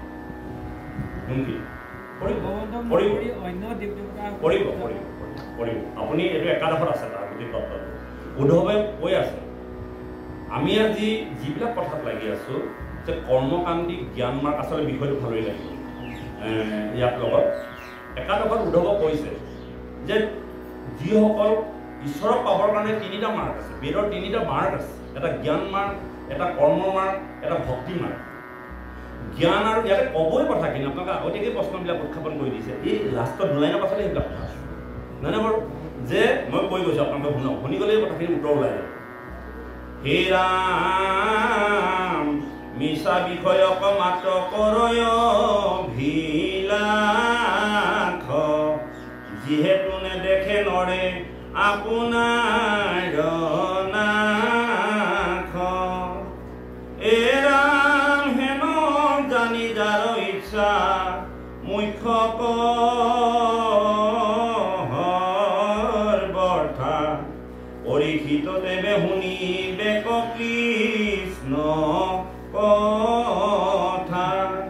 গতিকে পৰীক্ষিতে যেতিয়া কথা শ্ৰৱণ কৰিবলৈ বিচাৰিছিল সেই সময়তে নিগুণবাদী সুখদেৱে কৈছিল যে যাৰ ইচ্ছা আছে ঈশ্বৰৰ কথা শুনিবলৈ তেওঁহে আচলতে শুনিব লাগে, কাৰণ সেই সময়ত ৬০,০০০ ঋষি তাত উপস্থিত আছিল। কিন্তু পৰীক্ষিতকহে ভাগৱত ক'বলৈ নিগুণবাদীয়ে সুখে আগবাঢ়িছে। কিন্তু পৰীক্ষিতক কোৱাৰ সময়ত যদি কাৰোবাৰ যদি ইচ্ছা আছে তেন্তে শুনিব পাৰে। ঈশ্বৰৰ কথা শুনিবৰ কাৰণে কাকো বাধ্যবাধকতা কৰোৱাব নালাগে, বা কৰালেও সেই কামে কেতিয়াও ফলপ্ৰসূ নহয়। আৰু নিগুণবাদী সুখদেৱে আজি ক'লে যে কাৰোবাৰ যদি ইচ্ছা আছে তেন্তে কৃষ্ণ কথা শ্ৰৱণ কৰিব পাৰে। এতিয়া কৈছে কি বিবেচিত কৃষ্ণ গুণ নাম কীৰ্তন কৃষ্ণৰে হে পাদ পদ্ম স্মৰিবে মন এ ৰাম নাৰায়ণ স্মৰণে হে পৰম মংগল এহি মানে জীৱন্ততে জন্মৰ সামফল।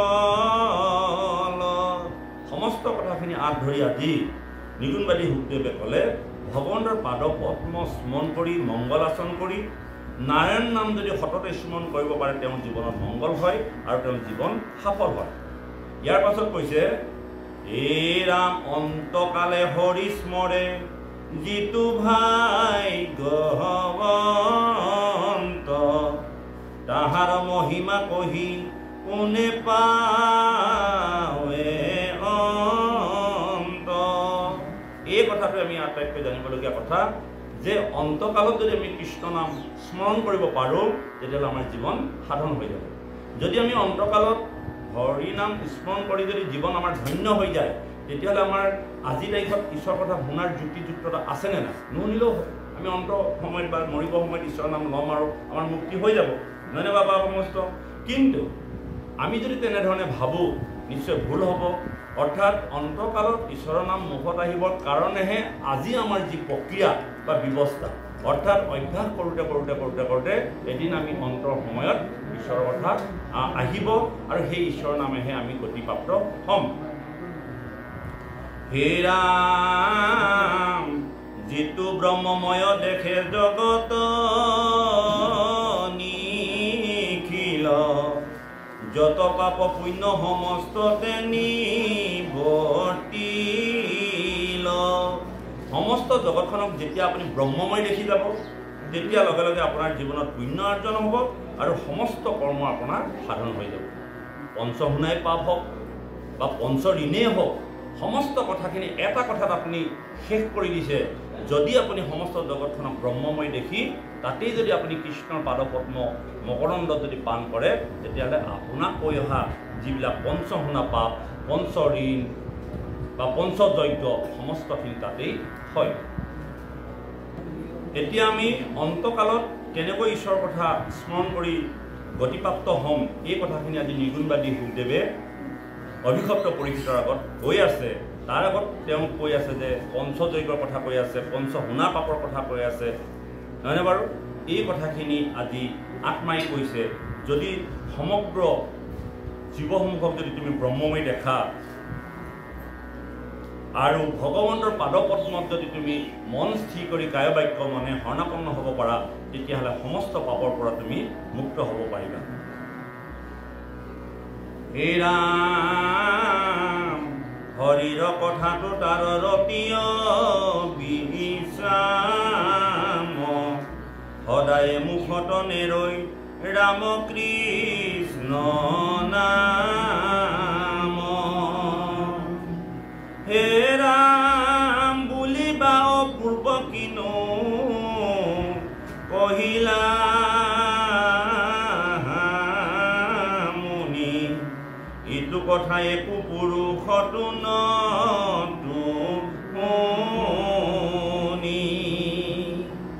শুনা সাৱধানে আৰু নিপতি উত্তৰ ইটো মহাভাগৱত শাস্ত্ৰ বৈকুণ্ঠৰ আতে মহাধৰ্ম একে নামেহে পৈখ্যাত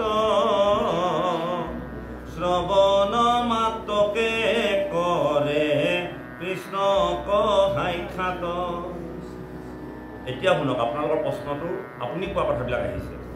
এই ৰাম পূজা নমস্কাৰ ধ্যান সমস্তে দুষ্কৰ হৰিগুণ নাম ধৰ্ম মহাসুখ কৰ স্ত্ৰী বাল্য বৃদ্ধ সমস্তৰে অধিকাৰ চাণ্ডালকো কৰৈ নামে তেখনে উদ্ধাৰ। আপুনি কৈ দিব নোৱাৰিব যাগ যজ্ঞ পূজা পাতল কৰা পথটো ভুল। বেদত আছে, লিখা আছে এইবিলাক কথা, এনেই হোৱা নাই নহয়। কিন্তু এই পথবিলাক দুষ্কৰ, কৰিব নোৱাৰে আপুনি কলি যুগত। যাগ যজ্ঞ পূজা পাতলৰ দ্বাৰা সত্যযোগে ধ্যান তেতাযোগে যজ্ঞ দাপৰত পূজা কৰি আহিলে, কিন্তু কলিতহে এইখিনি কৰিব নোৱাৰে। আপুনি ক'ব নেকি যে যাগ যজ্ঞ পূজা পাতল বেয়া, এইটো এনেকুৱা আমাৰ মূৰত সোমোৱাই ল'ব নালাগে সেইটো। কিন্তু আমি কলিৰ অল্পমতি অল্প আয়ুস লোকে এই কামকেইটা কৰিব নোৱাৰোঁ। ভগৱন্ত পুৰুষে কৈছে যে এই কামবিলাক দুষ্কৰ। ঈশ্বৰ সাধনা কৰিবৰ কাৰণে, ঈশ্বৰ প্ৰাপ্তিৰ কাৰণে যাগ যজ্ঞ পূজা পাতল আছে, কিন্তু সেইবিলাক সত্য তেতা দাপৰ যুগত আছে। কিন্তু কলি যুগত এই কামখিনি আমি কৰিব নোৱাৰোঁ। কিয় নোৱাৰোঁ? এতিয়াই আমাৰ আজি অনুষ্ঠানটোত আমি ভাগৱতটো আমি স্থিৰভাৱে শুনিব পৰা নাই। মিটিং আছে, কিবা আছে, বিভিন্ন ধৰণৰ আমাৰ সমস্যা আছে। তাৰোপৰি আমি যজ্ঞ কৰিবলৈ হ'লে যিবিলাক স্থান শুদ্ধ হ'ব লাগে সেই স্থানবিলাক শুদ্ধ নহয়। যিসকল লোকে যজ্ঞ চলাব তেওঁলোকৰ মন্ত্ৰ পাতি শুদ্ধতা নাই, উচ্চাৰণ শুদ্ধ নহয়। আৰু যিসকল যাজক বা যজ্ঞ কৰিব তেওঁলোকেও স্থিৰভাৱে থাকিব নোৱাৰে। আৰু যজ্ঞ কৰিবৰ কাৰণে যিবিলাক দ্ৰব্য কাৰণ লাগে সেইখিনিও পাবলৈ নাই। গতিকে কলি যুগত যজ্ঞ পূজাই কেতিয়াও ঈশ্বৰ প্ৰাপ্তি হ'ব নোৱাৰে। গতিকে সুখকৰ এটা ৰাস্তা দিলে যে শ্ৰৱণ কীৰ্তন কৰিলে আমি বিভিন্ন চিন্তাৰ মাধ্যমেদিও ঈশ্বৰ শ্ৰৱণ কীৰ্তন কৰি থাকিলে ভগৱন্তৰ চৰণত এখন নিৰ্মল হৃদয় প্ৰয়োজন। আচলতে ভগৱন্তক পাবলৈ হ'লে নিৰ্মল হৃদয় লাগে, আৰু সেই হৃদয়খন নিৰ্মল কৰিবৰ কাৰণেই ভাগৱত শ্ৰৱণ সাধু সংগত কৰিব লাগে। গতিকে এই ক্ষেত্ৰত পূজা নমস্কাৰ ধ্যান সমস্তে দুষ্কৰ হৰিগুণ নাম ধৰ্ম মহাসুখকৰ এই কথাটো পৰীক্ষিতক জনাইছে নে বাপ? আপুনি যিটো কথা ক'লে যে যাগ যজ্ঞ পূজা পাতল কৰাবিলাক অজাতি নেকি? জাতিয়ে। আপুনি ক'ব নেকি তেতা যুগত ভগৱন্তৰ পুৰুষৰ সময়ত পূজা কৰা মানুহখিনি অজাতি আছিল? তেতা যুগত যজ্ঞ কৰা লোকসকল অজাতি আছিল? সেইবিলাক চব জাতি। তেওঁলোকে ঈশ্বৰ সাধনা কৰিছে, তেওঁলোকে সৎকৰ্ম কৰিছে, তেওঁলোকে অসৎকৰ্ম কৰা নাই। এইবিলাক জাতি। আপুনি অকল এক কৃষ্ণকে, তেওঁলোককো কৃষ্ণকেই সেৱা কৰিছে, কিন্তু মাধ্যমটো বেলেগ। সেই সময়ত তেওঁলোকে পথটো লৈছে, পথটো সেইটো লৈছে, তেওঁলোকে ঈশ্বৰ সেৱা কৰিছে। আপুনি যজ্ঞ কৰা মানুহবিলাকে ঈশ্বৰ সেৱা নকৰে বুলি ভাবিছে নেকি? কৰে ন? কৰে কৰে। তেওঁ কথাটো বুজিবলৈ যত্ন কৰক। আমাৰ এনেকুৱা এটা এলাৰ্জি হৈ গ'ল যে যজ্ঞ পূজা বুলি যেন একদম এনেকুৱা এটা হৈ গ'ল। আচলতে সেইটো নহয়। আৰু এইটো একাদশৰ উদ্ধৱক ভাল ধৰণে বুজাইছে, তুমি নিন্দা নকৰিবা। তুমি কালি পৰহিলৈকে তুমিওতো কৰি আছিলা। আজি তুমি আহি পাছলৈ গৈ তুমি সেই মানুহখিনিক তুমি বেয়া দৃষ্টি আছে, তেওঁ আহিব নহয়, তেওঁ বুজিব নহয়।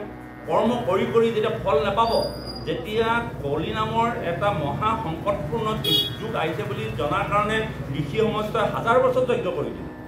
আৰু যজ্ঞ কৰি যেতিয়া ফল নাপালে আৰু তেওঁলোকে 7 দিনৰ ভিতৰতে যেতিয়া পৰীক্ষিত তেওঁলোকৰ সন্মুখতেই মুক্তি হৈ গুচি গ'ল, তাৰ পাছতে তেওঁলোকৰ চেতনা আহিছে যে এতিয়া যাগ যজ্ঞ পূজা পাতল কৰি থাকিলে আমাৰ কাম সাধনা নহ'ব। কলি যুগত আমি কৃষ্ণৰ নামহে ল'ব লাগিব। আৰু এই পথটো কোনে দেখুৱালে? পৰীক্ষিতক কোৱাৰ চলে যেতিয়ালৈকে নিগুণবাদী শুকদেৱে ভাগৱত নকৈছিল তেতিয়ালৈকে কৃষ্ণ নামতে যে শৰণাপন্ন হৈ জীৱ তৰিব পাৰে তাৰ প্ৰমাণ পোৱা নাছিল। তাৰ কাৰণে যজ্ঞ কৰিছিল।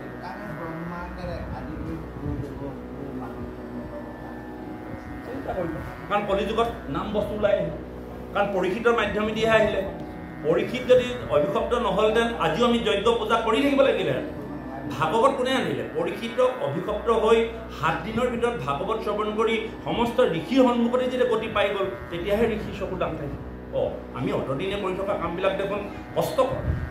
বহু বছৰ যজ্ঞ কৰিব লাগে, বহুত থিয় হয়, ধোঁৱা বৰ্ণ হৈ যায়। এওঁ দেখোন 7 দিনৰ ভিতৰতে কৃষ্ণ নামেই গতি দি দিলে। গতিকে এতিয়া দুটা কৃষ্ণ নাম কৰিব লাগে। নহ'লে এই কথাবিলাক ক'ৰ পৰা আহিলে? সেই ঋষি সমস্তই আকৌ আমাক কৈছে যে কৃষ্ণ নামত আমি মতি হ'ব লাগে। কোনে ক'লে? পৰীক্ষিতটো গুচিয়ে গ'ল। নিগুণবাদী সুখদেৱটো গুচি গ'ল এই জগতত যে কৃষ্ণ নামৰ ৰতি হ'ব লাগে বুলি কোনে ক'লে সেই ব্ৰাহ্মণ ঋষিসকলে কৈছে সৌনকে কৈছে সেইসকলে দুৰ্ঘোৰ যজ্ঞ কৰি থকা মানুহ এই ঋষিসকলে প্ৰাৰ্থনা এটা কৰিছে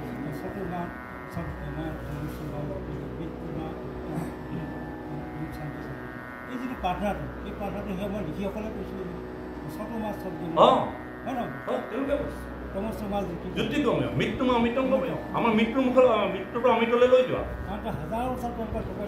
ফল নাপালে গতিকে এইটো কথা একাদশত উদ্ধৱক কৈছে সেই উদ্ধৱ তুমি নিন্দা নকৰিবা তেওঁলোক আহি আছে বহু বছৰ পাছত উপলব্ধি হৈছে আৰু আজিও আকৌ আমাৰ এটা যিটো ভাগৱত অসমত চৰ্চা হৈছে উপলব্ধি হ'ব আপোনালোকে নিন্দা নকৰিব বাপসকল নিজৰটো অৰ্থত ৰাখক আনৰ নিন্দা কেতিয়াও নকৰক জাক যজ্ঞ পূজা পাতল বুলি ক'লেই বেয়া দৃষ্টিৰে নাচাব সেয়া ঈশ্বৰমুখীয়ে কিন্তু দুষ্কৰ কৰ্মবিলাক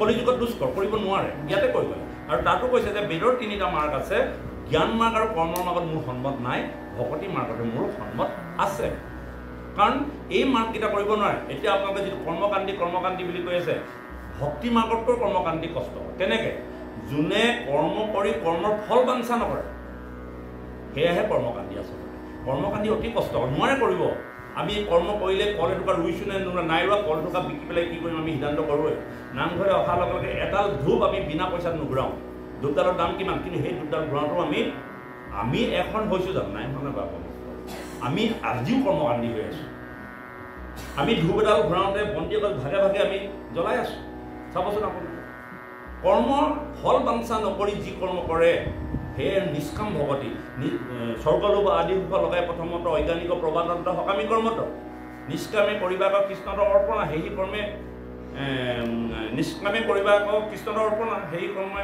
বিষয়ৰ বিৰগতি উপজাই মাধৱৰ কৰ্মভগতি গতিকে আজি আপোনাৰ সময় আমি এখন সমাজত সোমালোঁ বুলি এখনীয়া হৈ নাযায় এখনীয়া ব্যৱস্থাটো সম্পূৰ্ণ অন্তৰৰ নিবিড় কোণৰ পৰা হ'ব লাগিব আপোনাৰ সাহস থাকিব আজি আমি এখনীয়া সমাজত সোমাই আছোঁ কাইলৈ আমাৰ ঘৰত বিপদ আপদ এটা হওকচোন কোনে কোনে কি বুদ্ধি দিব সেই বুদ্ধিমতে আমি কত জেগাত গৈ আকৌ আমি ঘূৰি ফুৰিব লাগিব বোলে এখন ঈশ্বৰৰ ওচৰত শৰণাপন্ন হ'বলৈ এটা শৰীৰৰ সাংঘাতিক শক্তিৰ প্ৰয়োজন আছে যিটো ভাগৱত শুনি শ্ৰৱণ কীৰ্তন কৰি সাধুৰ ৰংগত থাকি তেওঁ মন নিৰ্মল হৈ তেওঁ ঈশ্বৰৰ ওচৰত পৰম আনন্দিত হৈ যাব লাগিব তাৰপিছত এখন হ'ব আমি এখন মাৰ্গটোহে দেখুওৱা হৈছে কিন্তু আপুনি মই এখন হৈ যাব পৰা ইমান সহজ নহয় কেলে নহয় আজি আমি ধূপ এডাল ঘূৰাওঁতেই আমাৰ সদায় কামনা বাসনাত জড়িত হৈ থাকে অনুষ্ঠান এটা পতাৰ লগে লগে আমাৰ বোলে কি হয় বোলে ল'ৰাটো এনেকুৱা এই বোলে ভাওনাখন আকৌ দিছোঁ চাকৰিটো হোৱা নাই এইবোৰ জানো সকাম কৰ্ম নহয় নাই বাৰু গতিকে কিন্তু এখন হ'বগৈ মাৰ্গটো আমি লৈছোঁ এই এখনৰ মাৰ্গেদি আপুনি কৰি থাকোঁতে অন্তকালত এদিন এক কৃষ্ণৰ নাম উচ্চাৰণ কৰি আপুনি জীৱ সংসাৰ কৰি যাব পাৰিব এই ব্যৱস্থাহে আমাৰ আগত কৈছে বহুত ধৰণৰ কথা ইয়াত জানিবলগীয়া আছিল তথাপিতো বাপসকলক কৈ আছে যে সামৰিব লাগে